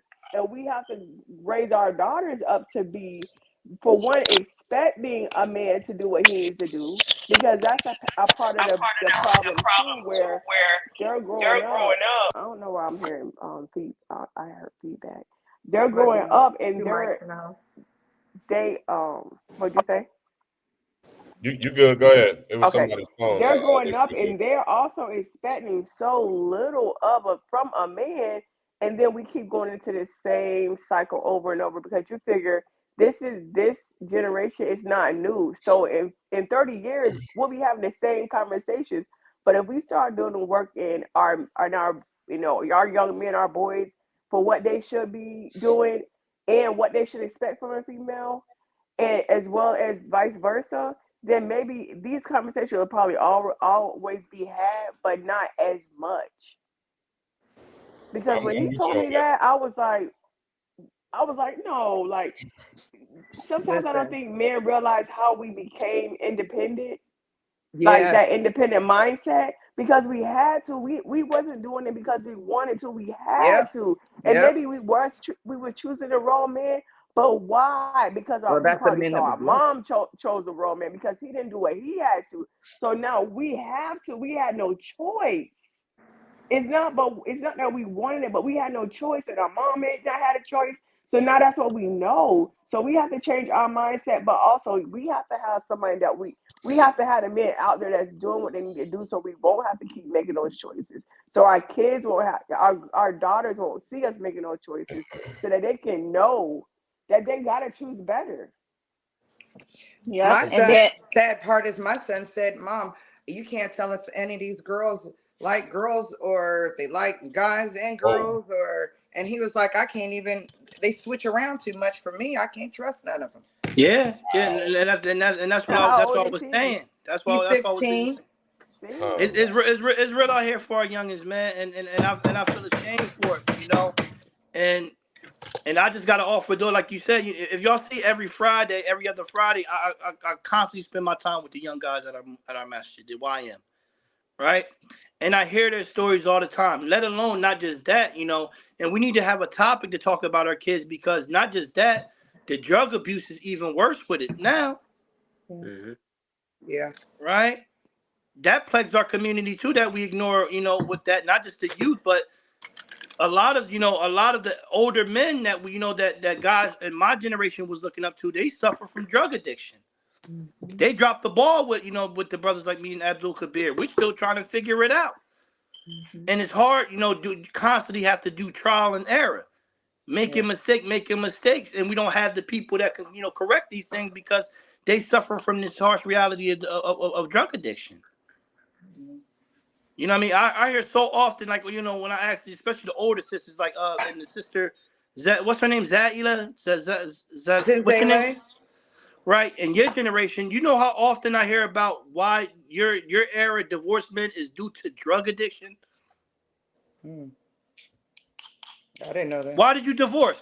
Oh, he was popping pills. He was smoking crack. I'm like, dang, he's still smoking. He's still doing this. It's a lot of drug addiction. Right. And, you know, and like you said, it takes men, you know, to come out here and do this. But, you know, and I could say it, a lot of us in my generation, we don't have the men that, you know, that for example, then the older men in our example, they don't want us to lead. They hating. I So think if sometimes, you I hate to say it, and I mean no disrespect, I really don't, brothers, but I think too many men are scared to speak up to another brother about anything, because they worried about them popping off, just like we're worried about sisters popping off. Now, I don't care. I'll be wanting sauce. Yeah, you and me both. I want all the sauce, Yeah, brother. yeah. You know me. You know, but it's true what you're saying though, and I There's a lot, think what you're saying is true, because brothers somehow, some way, then become uneducated. We didn't somewhere there was a gap where the fellas felt like, you know, they had to be doing other things other than be, you know, educate themselves. Yeah. So when brothers ain't saying nothing, that's because they don't know nothing. A lot of the times, which goes back to what you said, a key point in what you said, and what brothers need to learn more of bringing to the table is that, you know, we need to be, you know, leaders. Like, you know, in order to be a leader, you have to educate yourself. You got to be going in the right direction. And like I said in the beginning, men are naturally leaders.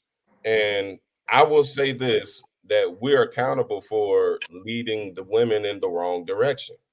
I can say that, especially with the over sexualization, like in the Now, music and yeah, Facebook posts, guys are all just talking about objectifying women. And the women, like the, you know, Sexy Red was born out of the objectification of men. yeah. They're hearing that this is what men want, and we just want to come to play. We don't want to come to stay. This is what they're saying in the music, and when we going out in public and we dealing with each other, and then you're in a relationship with a person, and then you're not in a relationship with a person, and it makes the woman feel like, what did I do wrong? And the guy just was there to play. He wasn't there to stay. That makes women objectify themselves. So I could definitely a second that we need to require more, you know, out of the sisters. You know, going back to what y'all was saying, the bad bees Let me is tell you what I really think. that's causing the trouble, but we fanning that fire of that trouble, because as soon as a sister say something smart, she can say the most ornery, trifling thing, Here comes some brothers. MashaAllah, sister, you're so intelligent. MashaAllah. Had the picture and all that. And me and the fellas, we old school. We be like, look at this simp. Look at this. Yo, I got 3,000 male friends. The only time I see them pop out the woodworks when they hit mashallah when the sister take a picture.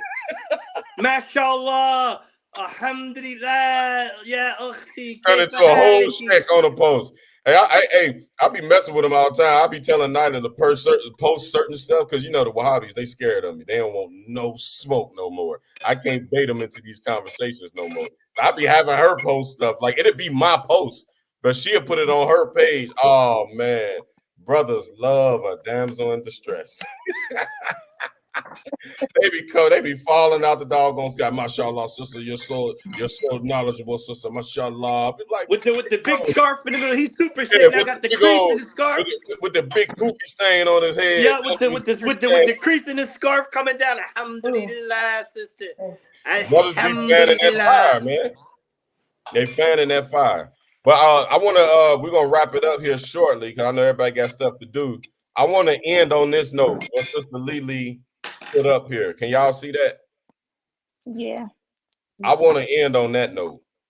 Cause that's a hot one. That's a hot one. Lily, your neighborhood crib. On the Minhaj. I want y'all. What's that? You can report this account. Let me stop. If I could, I have a question for the sisters on the topic. Sharate, Assalamu alaikum. What'd you say? I said, if I could, I had a question for the sisters on the topic of what men bring to the table. Do your thing. So, and this should be a pretty simple answer. So a sister brought to my attention one day, she said, the most attractive thing a man can do is keep his word. Mm. When we talking about what we can bring to the table as men, I mean, is it that simple? Yep. Yep. I'm gonna tell you why. Because you promise us the world, and you deliver half. Half of the world? Half at best. Oh. Well, that's all right, right? I Yeah, but then you can't even take half. I'm like, hold on. Now we gotta check you. Now she wants the unicorn. Yo, you better bring the moon, the sun. You better do a cartwheel. You better do backflips. Promise what you can actually bring, and just leave it at that. That's all. Just see, Mujib, we gotta go put some people in the trunk, man. Because now, what if I say, babe, I'm gonna try my best, like, babe, only came in with half of this. Now, I don't want to hear what you're gonna try to do. I need to know what you can do, and just tell me only what you can do. I don't know what I can do, because sometimes I'm gonna fall short. I'm a man. You said don't say that. Right. Don't share with me what you about to do, try to do, want to do. Just tell me what you can do and keep your word. That's deep. What do we have? But what if I can do that, but I fell short? What about that? What she said, don't say that.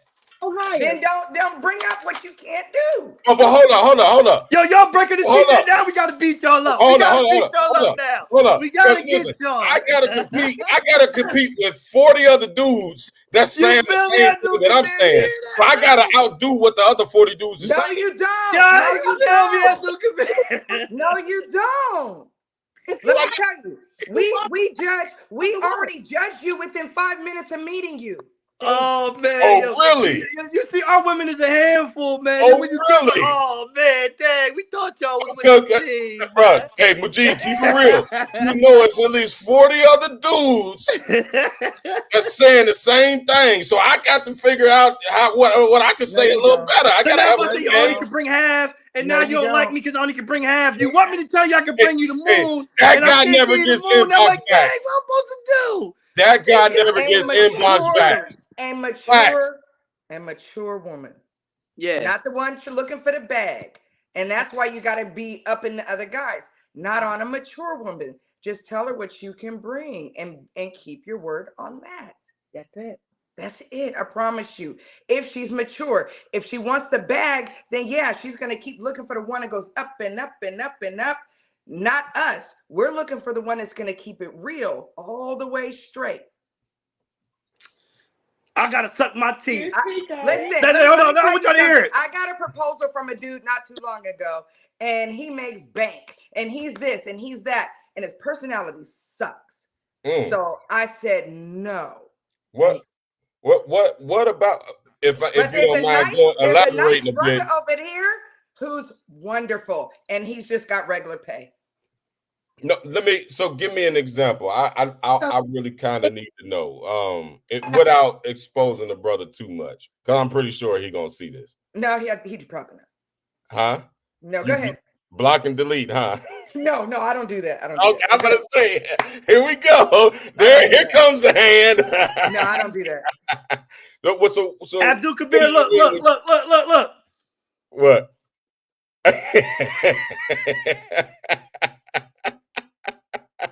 I'm gonna leave y'all alone because I look. Hey, what did he do that made you say that?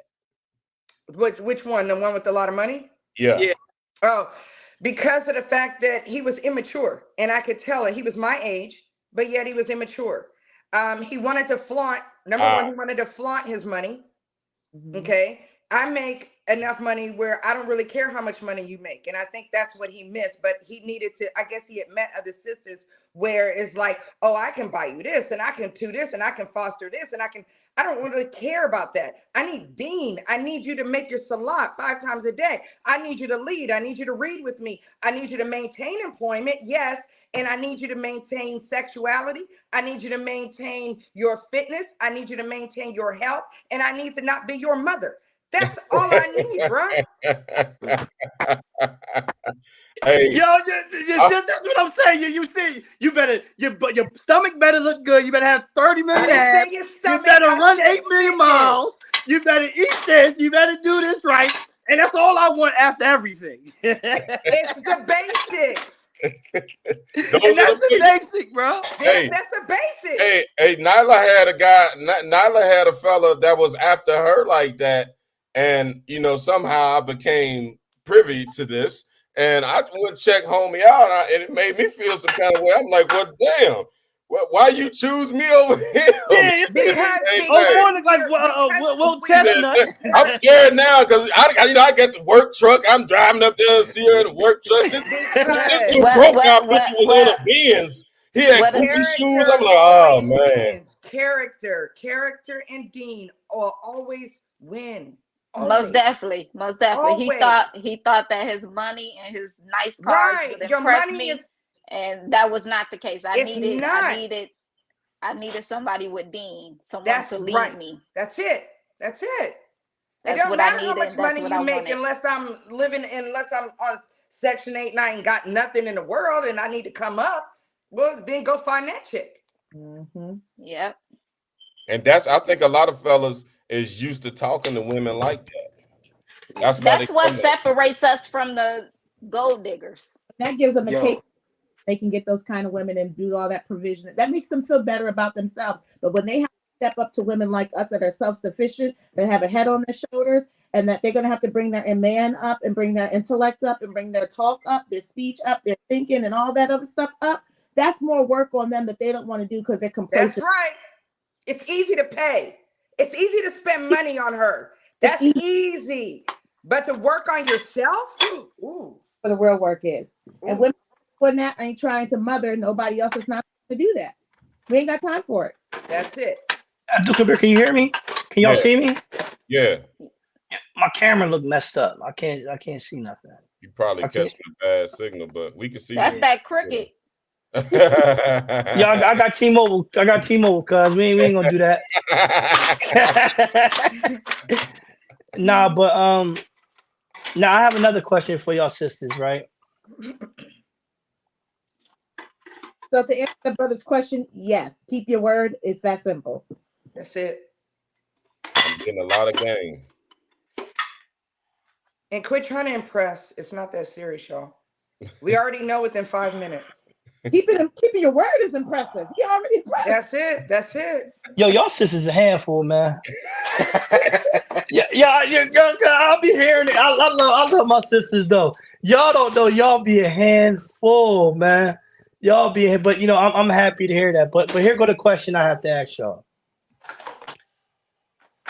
What about when y'all fall short? How are we supposed to take that? How In are what way? you supposed to take it? Yeah.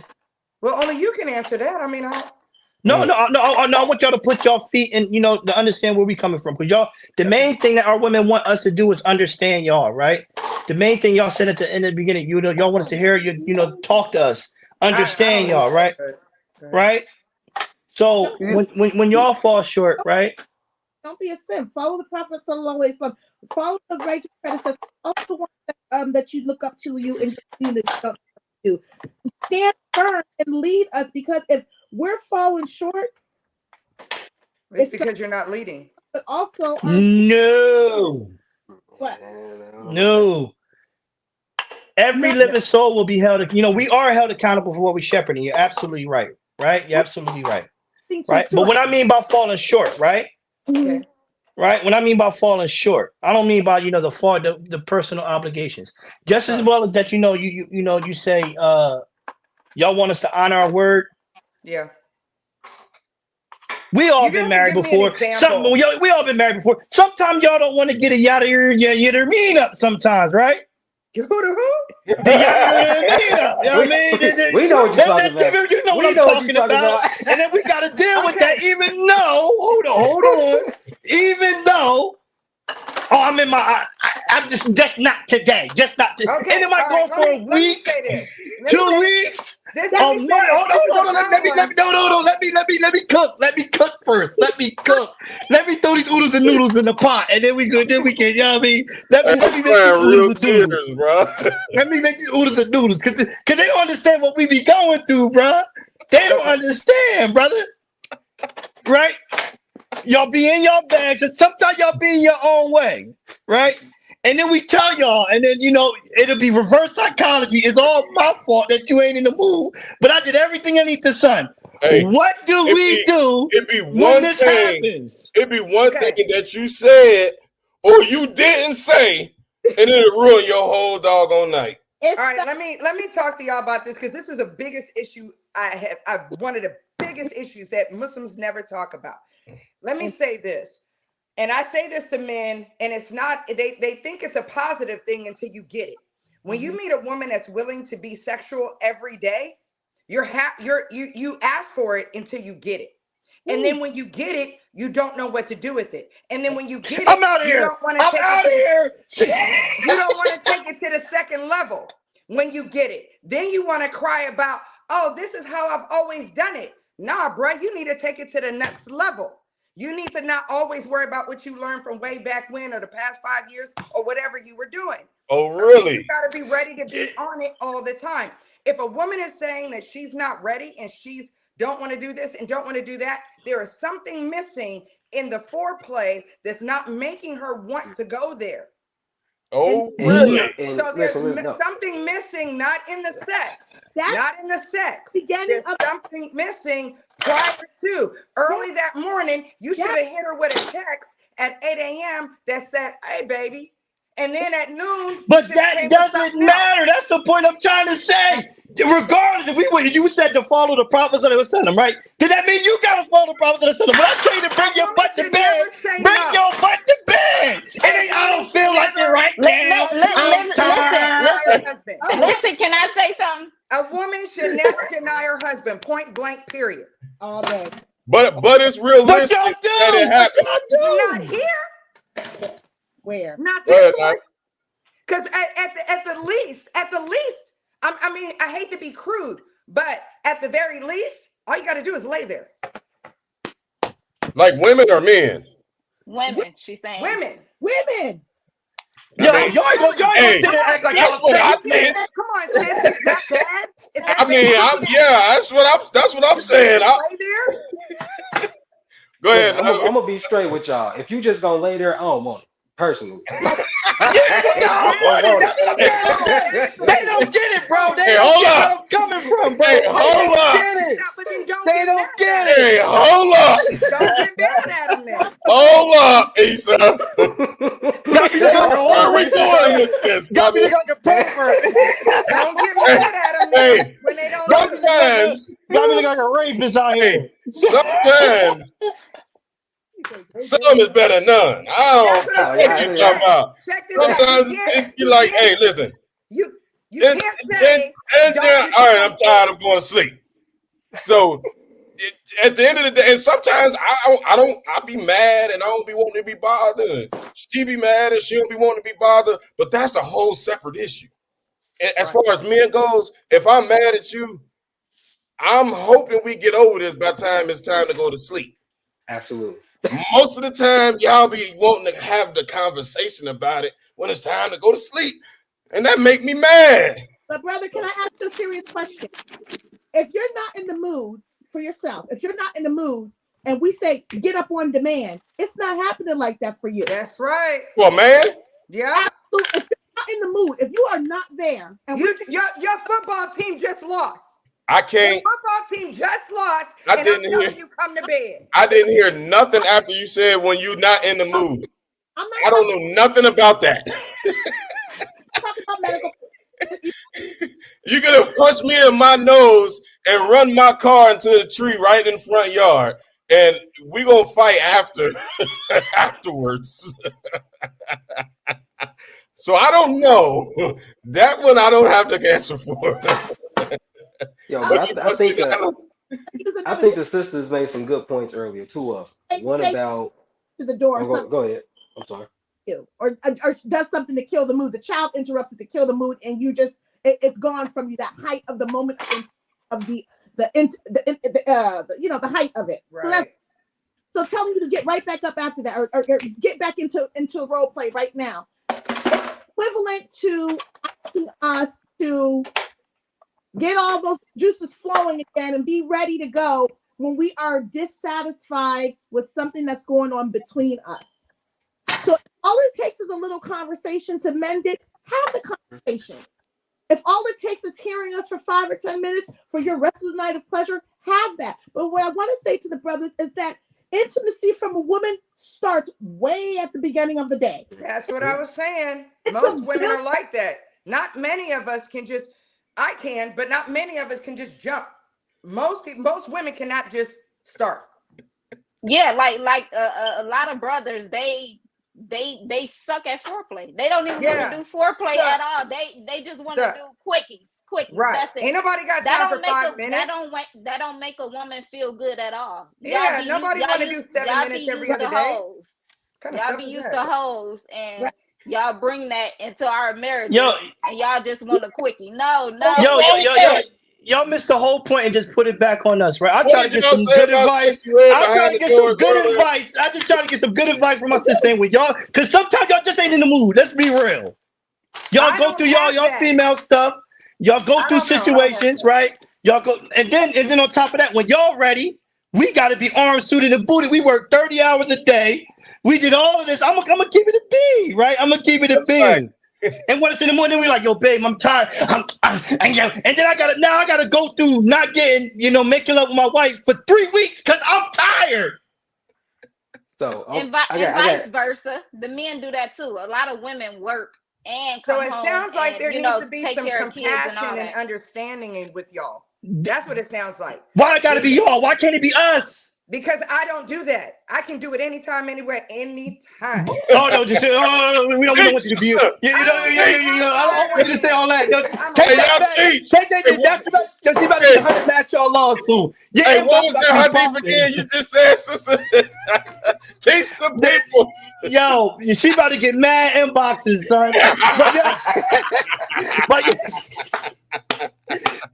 But I'm not saying it, on how you are, right? Because like I said, what you go through, bringing it back down, leveling it back down, is how you are, right? But we're talking about what the average relationship goes through. But see, that's what I was saying right? earlier, and that's what she said. It starts earlier in the day for them. It doesn't start an hour before. It starts earlier in the day, in the morning, with the text, with the this. If the night before you didn't just call her a name, I'm not talking about those circumstances, because outside of them circumstances, they ain't always a circumstance. I can say, hey, babe, what's going on? It was a perfect day. Perfect day. You sent the text. Perfect day. She came home and you thought you was ready. But then what did the sister say a minute ago? The kid came in. I've heard this from women before. The kid came in, interrupted my whole flow. The whole flow is gone. The whole desire. The kid just wanted some hot cocoa, some Cheetos, or something else. And now I got to go back to the bedroom and be putting it down again. And that's And then, not, no, you're supposed to say, "Oh, hold on, son. You get the Cheetos in 30 minutes." That's what I'm trying to say. Listen, That's listen. not I'm a going back to mother. what I'm saying. Listen, because That's we were not a ignoring it. mother. We're That's ignoring not it. a No, mother. it is a mother. When you a mother, not sometimes you gonna do ignore that. that. You ignore You that little not- bastard. I'm the dad. Yo, me, because you're ignoring me. You mad at me? You gonna ignore You- me? you- You ain't you gonna gotta- do. You gotta not get a them mother. kids. You gotta get them kids melatonin. Right, they gonna keep You coming get what in I'm the saying? door. Look, you better Mom, think you look, go in that they gonna room. be like this, Go Mom, get the bag of chips and Mom, underneath the drawer with the cookies. Mom. But go bye. No. Hey, If you but I'm stop wrong. because of some Hey, kids, hey, you hey. tripping. Then you ain't about Hey. that action. You ain't about that sauce like you say you about that sauce. Hey. All Tell you him to go gotta get them do- cookies in that cabinet. Hey, but I'm wrong if I turned into Melvin. You better get him. You better deal with it before I kill him. Nah, but all jokes aside, I'm not talking about them circles. I'm talking about, the circumstances where I could be like, "Hey, babe, what's going on? You just having a bad day, right? You having because we all have bad days." Okay, let me tell you So this. is what Let been me tell said you this. here? Can we There's- still disconnected? Is what? So we're really disconnected on this issue. I'm with Majid because I'm like rain, sleet, snow, sunny. But on the other end of the spectrum, the sisters are saying, we gotta him and See? that those different languages. See how But that's you what I'm saying. said That's it? with some See how people though. you Because said with me, I'm light skinned. I'm Drake. Hey baby, what you want? Italy, Sicily. I'm with all the little saucy sweet stuff because I'm light skinned sometimes, right? I'm light skinned. So I'm not talking about those days. Excuse me. I'll be sure. Yeah, that's what I'm saying. I got curly hair. I'm not talking about all that type of stuff. I'm talking about when y'all just in your way. How do we handle that? And then if I'm not in your way, and a kindness, attention, affection, that's it. I just told you I'm Al B. Shore, right? I'm talking about when you in your own way, and I gotta pay for you being in your own way. What do I Even do? if you I'll be sure, them waves ain't as impressive when you first meet her. By the time y'all a few months in, she ain't She caring just don't about like that you. good hair Exactly. no She more. just don't like you. Like, oh my God, you Yeah, set the toilet seat up. She be on the, You left the be toilet trying seat to up. do your I don't thing, want and she you. be on there watching Imam Sadiq's live. Be like, man, get that. I'm good. Oh my God, you just farted in front of me. Get out my face. I don't. Not tonight. Not tonight. I'm talking about those I'm nights. trying to learn, and you over here watching Imam Shadid. That's a new fatwa. They watch Imam Shadid without your husband.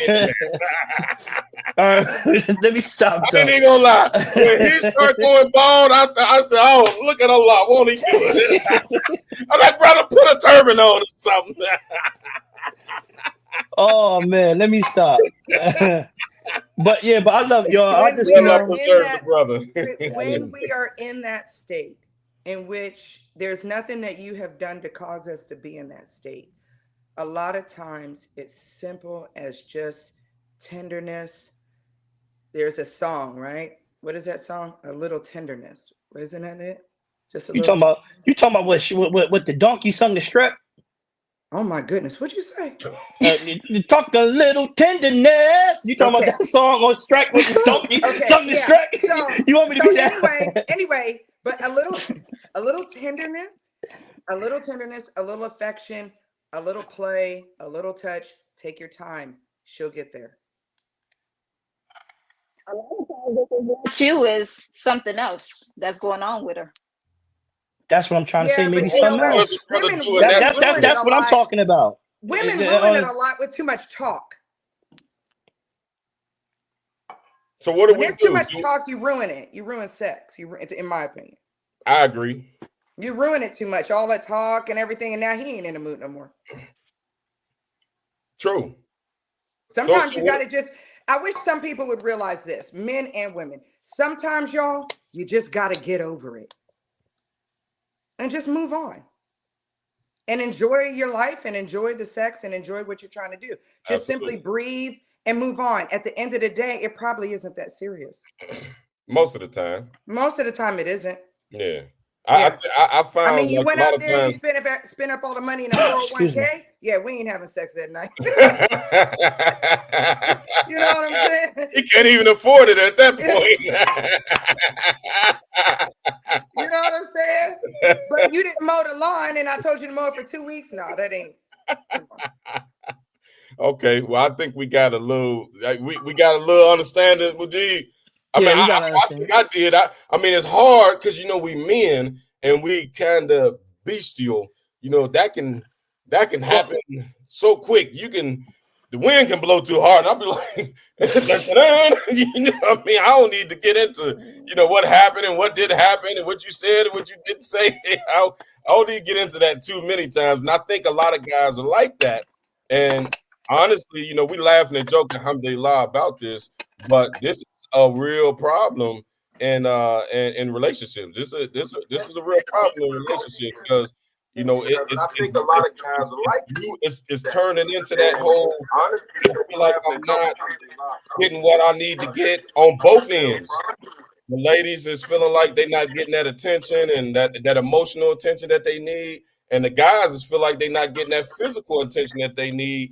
And now we got a gap. We have a vulnerability in the relationship. Emotional and physical is two different things. That's true. Pouncing on me every day and then trying to be sensitive to my feelings is two different things.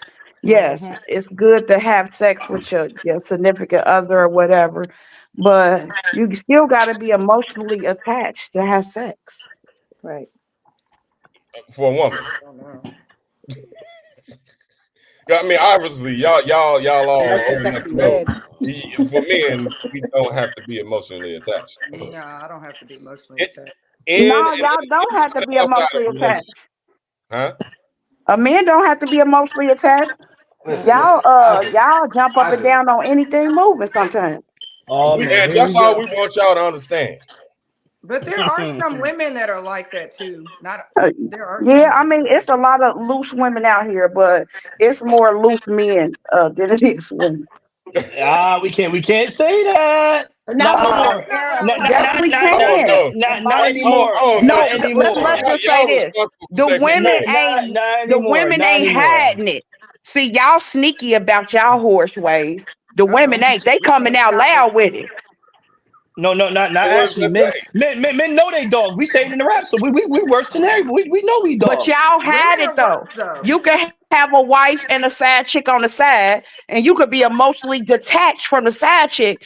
But a woman could have a man and have another man on the side, but 9 times out of 10, she emotionally attached to this man, so you up for replacement. But not anymore nowadays. That's what I'm saying.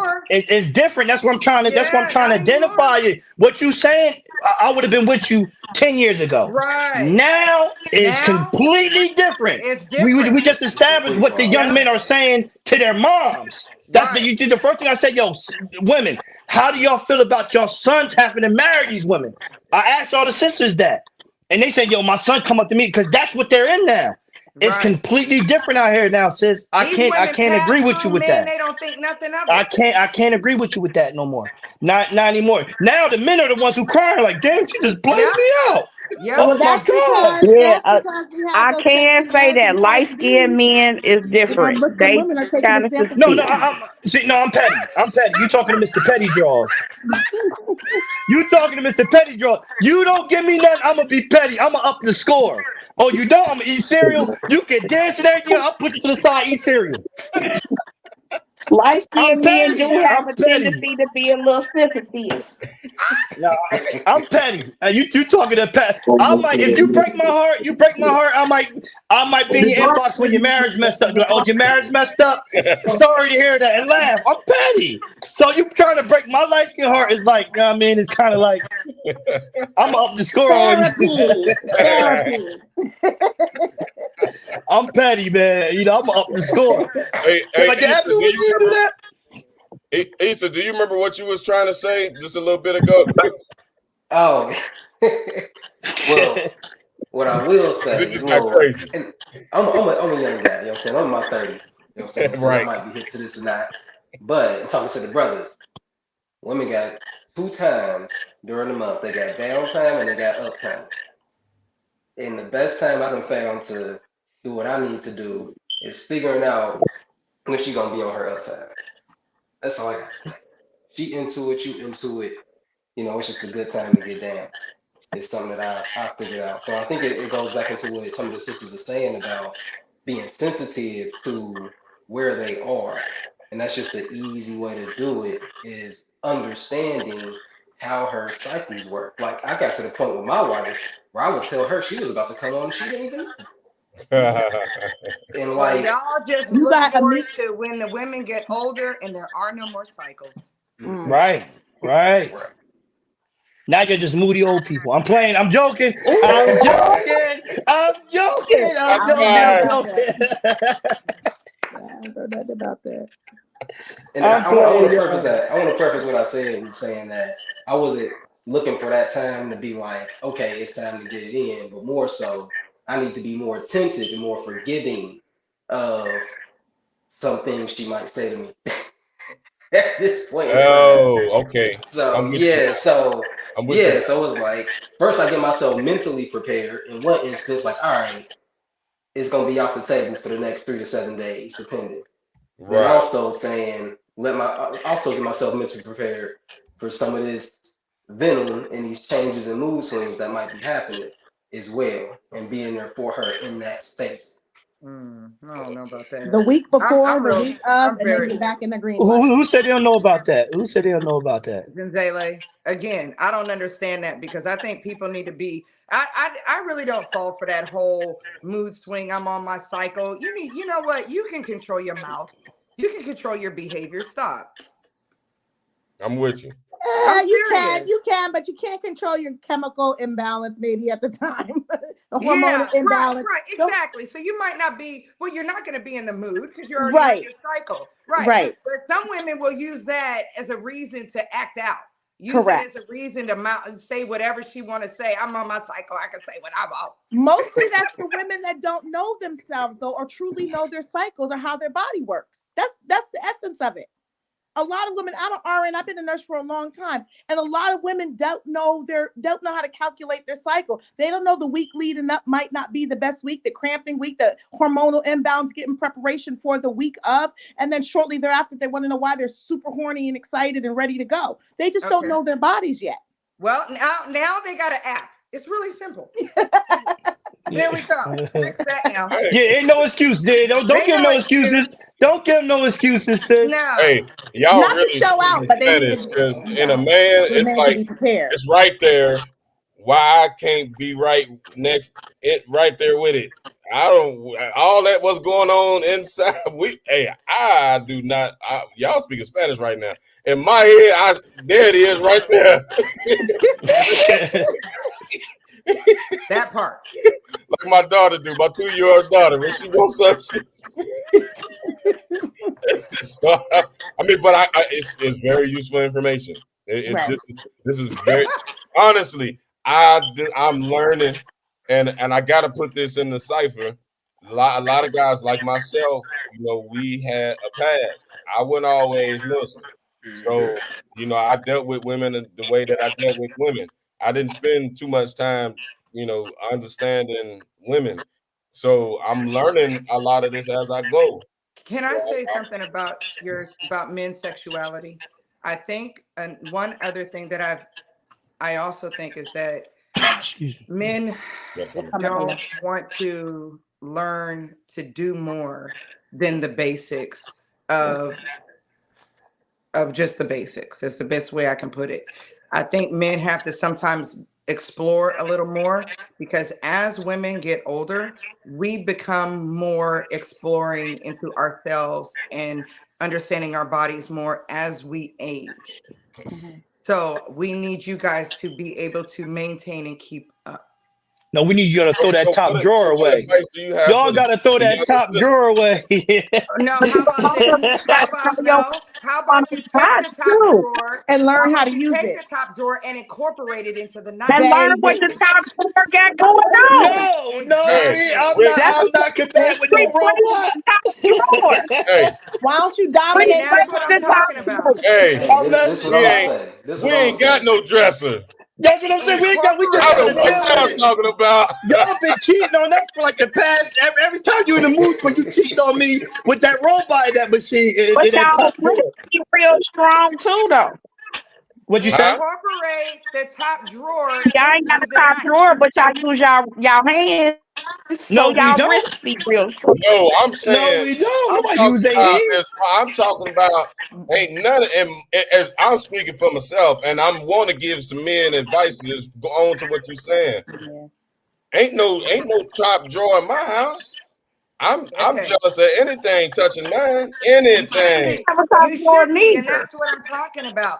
If a woman has a top drawer, okay, there is a way in which you, as a man, can incorporate that top drawer into your session, into your time, and you can make her absolutely enjoy herself with the top drawer and with you. Do you know you telling a man to grab another man and touch a man with a Oh man? my God. I'm just saying that. That's all I heard. Understand that. in the top There ain't no drawer, man though. grabbing no Not all man that and touching him with a man. Like we I ain't gonna Okay. watch you do But see, there's the problem. There's the That's all I problem. heard. There, No, that's all. therein No, lies I'm the just being problem honest, cause y'all gotta because know your men. ego's in the way. No, Your y'all gotta ego know is men. in That's the that. way. All right, now, what if I said bring in a plastic fake doll girl, and I want you to rub that plastic fake Yeah, doll? thank you. If you Yeah, did, if you want to rub rub that plastic doll. The doll that the men I be know what jumping the on. doll is. Would What are you we be doing rub? with the doll? Would you rub on that doll for me? What are we? I'm rubbing the doll. There you go. There you go. That's what I'm trying to say. So you telling me to do the same thing? Now I'm telling you to rub this doll because I like you to rub that doll. Okay, listen. You're not getting any pleasure from it, but she is. Yes, I am. I like you rubbing the doll. Come on, that makes no sense. No, it does. It does make sense. The thing is, though, it's selfishness. Hey, That's what I'm trying to get at with you, Hey, sis. that's what I was about to say. That's what I'm trying to say. Y'all don't understand where we coming from. I Because do not you're being understand. selfish in your desires. You're not truly trying to fulfill what's going on with her. Exactly. If you want to see, the problem is y'all are selfish because y'all are at one goal, and that's to reach your climax. But you're not thinking about her and how to. When you see her excited, first of all, why do you think? But what about me? What about me? What about me?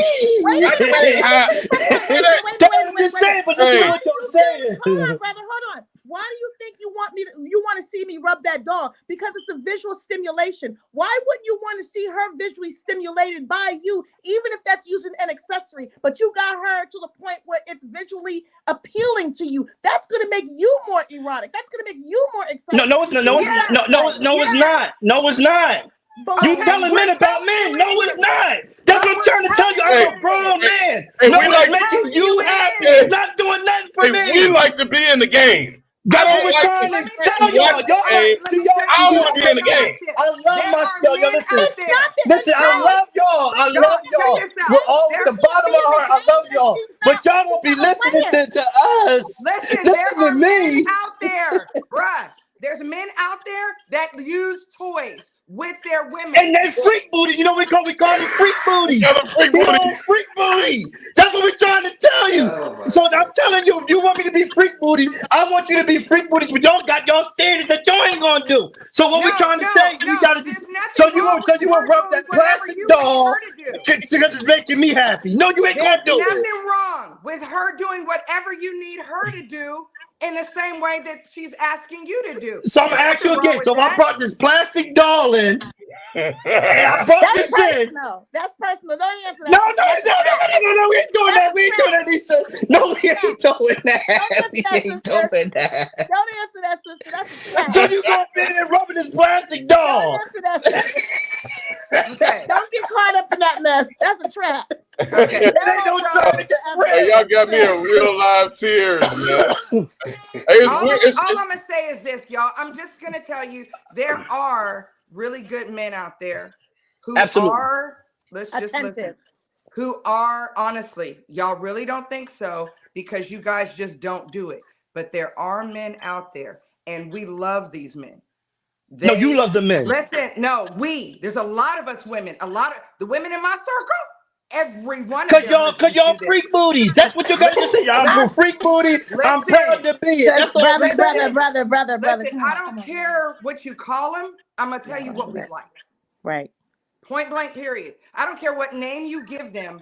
All my girlfriends' husbands do this. Not only do they pleasure them and they do foreplay, they use toys. They will dress up for their husbands. They will wear whatever they want their husband to do, whatever the husband wants them to wear, they wear it. But they will bring whatever pleasures their wife to that bedroom. Within the bounds of Islam. Yes. But you know a toy is not. If you want to if you want to talk Sharia. Well, wait a minute. I understand that. That's what I'm trying. This is what I'm trying. No. I'm bidding. You know, like I said, you know, with all jokes aside, I'll be bidding because I love y'all. It's not. You know, I love y'all. I love my sister. I said I'll be joking, right? Because I want to bring. We have a podcast, so we also want to bring content, right? So I'm bidding. Right. But if you want me to go back to Sharia, which I'm, like I said, I'm a student.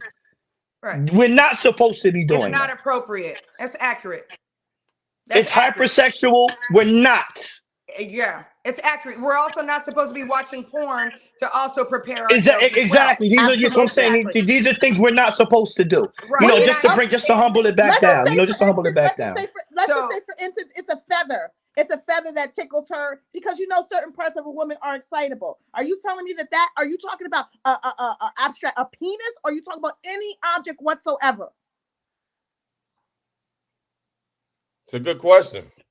You said a penis or any object. Okay, so are you just saying it's forbidden because it sounds like you're only thinking about the toys or the top drawer that. No, I'm talking. See, when I mean the top drawer, I'm speaking of the toys. Right. I'm saying the toys too, but toys do not just consist of a vibrator. Yeah, but we're talking about we're talking about the key essence. If you got a feather, then mashallah. But you ain't got no feather. Let's talk the reality. Let's not talk about the ifs, ands, or buts, right? We're not talking about the ifs, ands, or buts. So with the woman's house, what does toys consist of in a woman's house? Listen, when you have let's just make it plain. If you have something that's not inserting, you have a clitoral stimulator, something like that. Yes. Is that not permissible? Are you speaking things that a vibrator is impermissible? Yeah, that's impermissible. Mm-hmm. Yeah, a vibrator is impermissible. I didn't know that. However, brother, I don't mean no harm. There are many other things there are out there. Yeah, but you know, foreplay. Yeah, we need to set. You know, like I said, let's to humble it back down, right? Because like I said, you know, I was bitten. It's content, right? And like I said, I love y'all. I don't ever think I'm against y'all. I'm bitten off y'all. Like I said, I'm from Jersey, and I want content.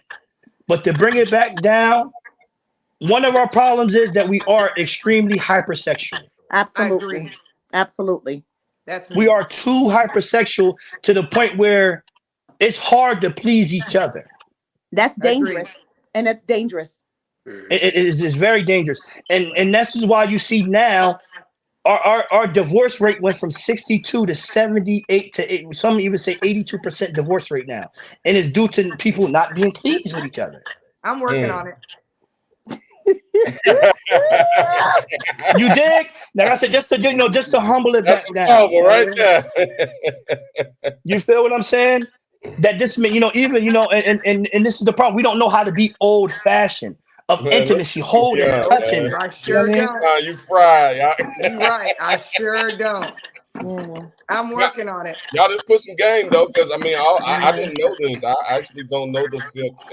I'm gonna just leave that veil up for her husband and the wife. You know, and that's between them and the law. So alhamdulillah, I'm gonna leave that veil. But we do have to. We do have to give religious verdict. And if, like you said, if it's between whatever y'all do, then mashallah. You know what I mean? But we do have to still give it. I'll say this to bring it. Be accountable for that. I say this to bring that segment of the conversation full circle. I do know in the Ihya Ulumuddin there's a section about this there, and there's an actual author where this was narrated. Self-pleasuring, and you want me to go get it? And the Sahabi turned his head and said, "Ooh, that's disgusting." But it's not fornication. So that's because it's you. It consists of you. yeah, it's Now, not, you know. right? So No, but we're saying you. Just say if you said your hand to get yourself aroused, right? This is where the ruling comes from. Like, just say if she used her hand, right, and I use my hand, right, and we're both there at the moment. But we're not talking about that. We're talking about a yada your mean. You feel what I'm saying? I don't want to use these terms. You got a yada your mean, and you that is completely different. Yeah, it's completely different. You know what I mean, so you know, may law protect us. No, I we think just that's got to get back to a whole intimacy. discussion because I honestly didn't know that was a thing.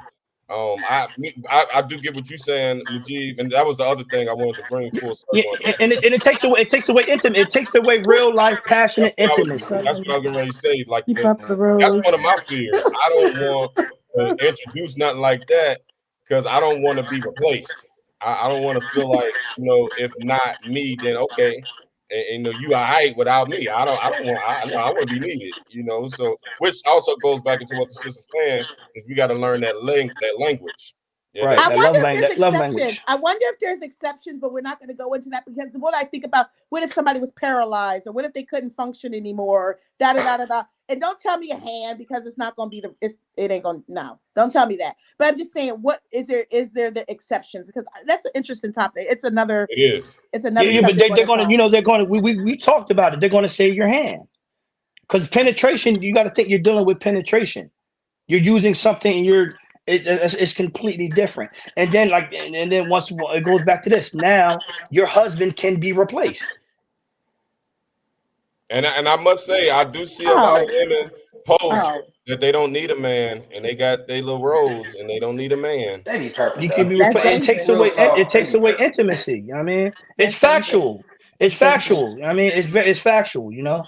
And Okay, so I guess we can conclude that the we sisters are conclude saying, throw the roles away, right? it. We ain't got one. Look, We I don't need can't get one. a haircut now. I'm We messing don't with you. need one. We're good. There it is. We don't need it. All right, so let's wrap this up, y'all, because we actually got into some other stuff, but we definitely kept everything in perspective. I just want to recap the whole conversation because most people didn't. Not most, but a lot of people kind of jumped in a little later. I mean, we've been rocking for 2 hours and 20 minutes. I think we did very good. And we got a whole lot of more stuff that we need to talk about. What's going on, Imam Malik? Yeah, Ibn Abbas, yeah. That was Ibn Abbas. Imam Malik know exactly what I'm talking about. The narration. I thought that was in Ihya Ulumuddin. But just bringing everything full circle, and I'm gonna let everybody, you know, say their piece before we hang it up. Brothers, I concluded from the conversation, brothers and sisters need to hold each other accountable. Brothers and sisters, we gave various examples from the women's side. We gave various examples from the man's side that we like men need to hold the men accountable, and the women need to hold the women accountable. And I want to bring that conversation back around, and inshallah, we'll, you know, at least some of the same people will be able to come back and add to it on how we can initiate that, because it's not initiated. So at least we establish that it needs to be done. Second, we need therapy, and we're talking about the fellas today. So the brothers need some therapy. Abdul Majid and stuff. Abdul Majid said earlier. I think a key point was that a lot of brothers have PTSD. I have PTSD. My wife will tell y'all. I was cutting grass today, and I heard a bunch of loud sounds. I'm like, oh, they shooting. She kept going while we was working, but I'm like, I'm on 10.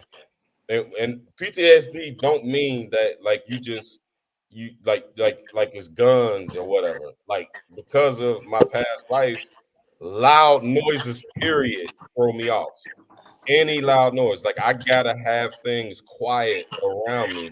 And there's a real it's a lot of brothers that, you know, have that going on, and I had to realize that I can get real moody because I'm off from all this noise. The noise disturbs my focus, and my focus is dependent on my survival. So when that is disrupted, you know, you be on edge. And if you have an interaction with anybody in your household, you might be a little firm. And I had to learn that, and you know, and I got good people, like y'all said earlier. I got some good people around me that made me, realize this and start to. That's a form of therapy. Maybe inshallah one of these I'll try therapy, but we also established in this conversation that that fraternity, not only to that holding each other accountable, but we need that fraternization amongst each other. We need to befriend each other. Mujib, you talk about this all the time. Brothers need to, and you know one thing, man, I gotta say this to you, and I want to say it publicly. I don't be wanting to be bothered so much, man, but you so consistent with the brotherhood. Like our group, like you're the one that's keeping you're the glue on the group, yo. Everybody got something going on, but you always the one that just call, and you only be one of sometimes I get on my nerves. I'll be like, man, that's Majid, he don't want nothing. But then lately I've been picking up, I'm like, you know what? That's good. He don't want nothing. He checking on his brothers. Like today he called me. He said, man, Abdul Kabir, how you doing? Like, how you feeling? I said, how you feeling? I said, really, how you feeling mentally, bro? How you feeling? We need that. And it actually, like, bro, I never thought about that. Like, it actually made me feel special, no homo. Because I'm a killer. We don't talk like that, you know what I'm saying? But it made me feel special. I'm like, damn, somebody care about me. That, I think we undermine that as guys a lot. So that fraternization, we got to start to establish that. I really think so. And can I add one thing? And for the brothers too, don't be scared to tell your brothers you love them. We don't hear that a lot as men too. Tell your brother I love him, because in reality too, we don't know if they're gonna still be around. Things happen, they can pass, and we be praying over our brothers. Don't ever forget to tell the people you love, your brothers, yo, I love you, bro, and I'm proud of you. And tell your brother you proud of him too. Keep that in mind, fellas. I want y'all to keep that in mind. That's a fact. You know what I mean? My guys do that all the time, man. But another, I think honestly, this is my personal highlight of this conversation. The sisters established. So we, a lot was going on in the conversation, but I'm soaking up all the game. Because we own the brothers. We talking about the brothers. One thing that brothers can bring to the table is for us to be more modest. And I'm gonna be the first one to make an effort at that. The brothers, the sisters let us know we going after those immodest sisters. We're going after the bad bees. We're going after them. And that's something that we need to correct within ourselves. We need to bring that modesty to the table, because a problem is if we're not bringing that to the table, then we don't have it in our relationship. You don't have that good character in a relationship. What they call it, catcalling. Honestly, I had to realize this about myself. I really had to, and I'm glad the conversation went to where we just ended it at, because like I told y'all, I'm younger, and then I was in the streets. Like a lot of brothers, I was in the streets, even if it wasn't as far as y'all going to prison. Most guys don't go to prison, but most guys have some type of past. And we bring that catcalling mentality into our relationship. And I'm going to be honest, my first 2 marriages ended because of that type of mentality. I was an insensitive individual. I admit it. And me being accountable about that has helped me in my current marriage. Whenever it was something going on, like the objectification of women. We got to be better on that. And when we see the sisters not behaving the way that they should be behaving, we shouldn't be egging on and fanning that fire. That's making a lot of trouble. It's making other sisters think that that's okay and that they should be doing it, and they should copy that behavior. And it creates a delusion for men. We get caught in that delusion. We see that fine sister or whatever, and we finally get her or whatever. She brings that whole mentality into your marriage, and then it don't last 1 year, and here you back at square one. So I think the sisters made it very clear that the men need to be more accountable with their modesty. And lastly, one other point, don't flaunt your money, brothers. Them women's only want your riches, and when they see it, that's what they coming for.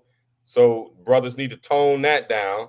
And the sisters made a good point that they don't all real women. Let's highlight that. Real women don't require somebody to just take care of them. Even though that narrative has been pushed, the sisters, and these are established, accomplished women. These ain't no little girls. These are women that have little girls. So this is coming with a lot of authority, y'all. I want everybody to soak that up. That's coming with authority. That's experience.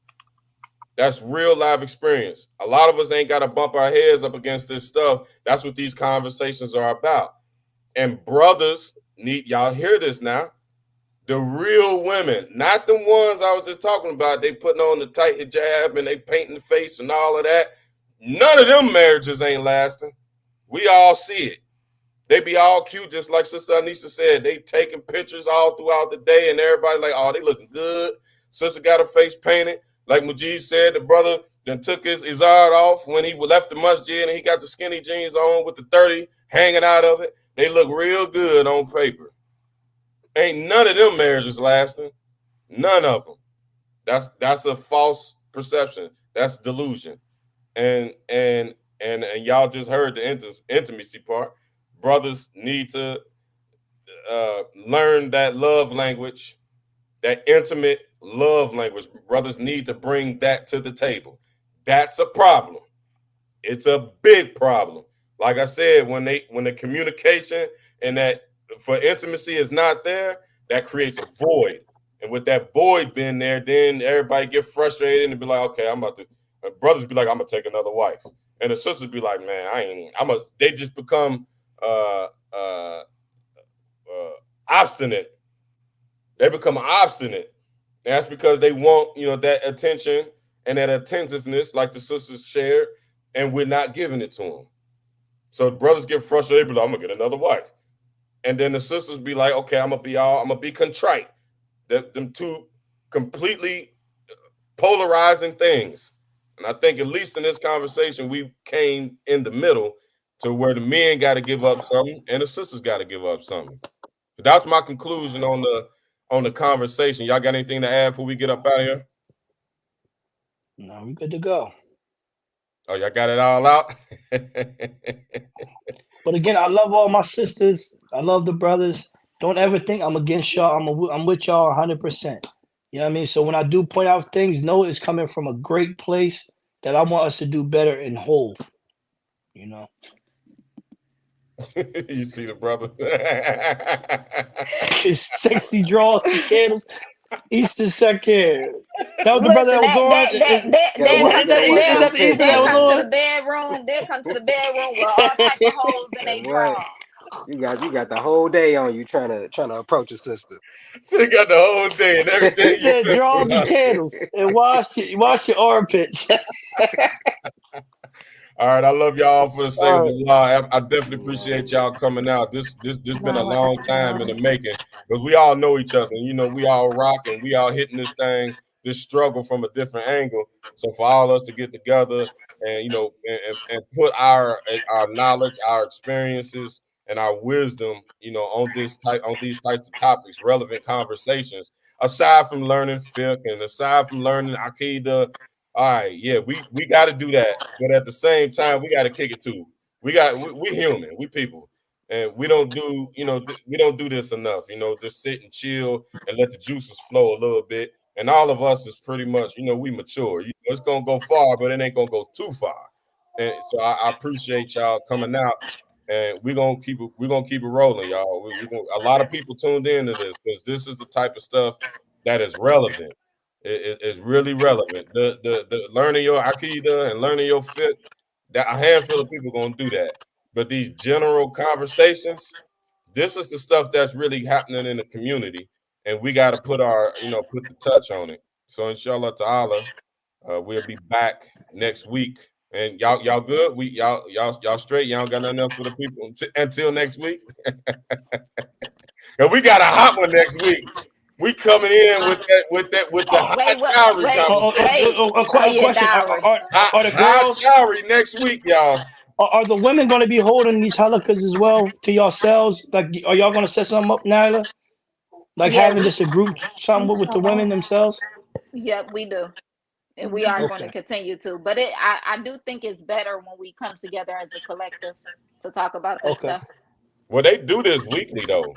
They do this every week on Clubhouse. During this On time, Clubhouse. they do, yeah. Because a lot of them don't want to be on camera, and some of their husbands don't want them on camera. So they shifted to Clubhouse. They don't have to be on camera. So they rocking. I ain't gonna listen. The brothers are behind. That sisters group is they got I got 1,300 members in this group, and this group been open for 3 years. That group has been open for a few months, and it's 1,300 people in it already. Well, we reached 1,400 already. Alhamdulillah. Alhamdulillah. May Allah It was 13 this morning. Oh, she had to check you on that. Nigga. Yeah, 14. put some respect on my name. Hey, look, you see the hand? I told you the hand was coming. No, this right here. Period. Cause what?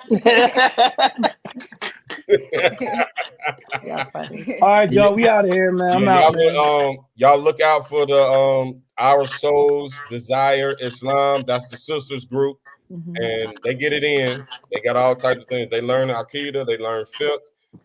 They do they women thing. And one concept that the sisters came up with is that, they get together and they share their stories, and it's been very effective and very therapeutic. So y'all check out for that. Next week we coming with the high dowry conversation, because this is still a problem. It's still a problem. We got to put our hands on it. Give us a prelude. What's the problem? I'm out of here, man. I'm out of here. I'm out of here. Assalamu alaikum. I'm out. What's the problem? Yeah. People ain't getting married. Stay tuned for next time. Yeah. Stay tuned. We'll talk about y'all. No. Don't go into it. Don't go into like she said, the prelude is people are not getting married. People are not getting married. So we're going to open the flow just like we did today. I got my perspective on it, and if you got an opinion on it, no matter what it is, let's get with it, because we gotta come to grips. We gotta understand this thing, because on one end, brothers is like, I got a Quran and a pair of shoes, and then on the other end, the sister like, I want $30,000 and a trip to Hawaii. So I don't know a lot of brothers that's sitting on $30,000. How about this? How about if they get real pet, turn in Mr. Petty Draws and be like, I need my 30 stacks back. Be here next week. Be here. Be here next week. I asked Then we can really talk. I'm gonna hold my ammunition. Next week. All right, y'all. Also, Majid, when you doing your thing again? Because you said earlier in the week you gonna start back fiqh, or Yeah, I'm gonna start having Fiqh Fridays again. I'll probably do it. You do yours Friday too, so we'll have 2 type of schools on each joint. Also tune in too, y'all, to the Solution Podcast too. Tune in with that. Like I said, we about to start shaking the bacon again. Yeah, we about to start shaking the bacon again. So, inshallah. So Tuesday we got Hanafi Aqidah again. That one. Wow. A lot of people. Somebody out here teaching Hanafi. Yeah, like 400 people watched that one the last time we did it the week before. So alhamdulillah. I mean, it's more Hanafis out here than everything. The Ash'aris and the Malikis and the Shafis, we the most gangster. But it's more Hanafis out here than anything. So. Right. All right, y'all. I love y'all for the sake of Allah. Aquli qawla hadha wa astaghfirullah wa la ilaha illallah. Assalamu alaikum wa rahmatullahi wa barakatuh. wa alaikum assalam wa rahmatullahi Assalamu alaikum wa rahmatullahi wa barakatuh.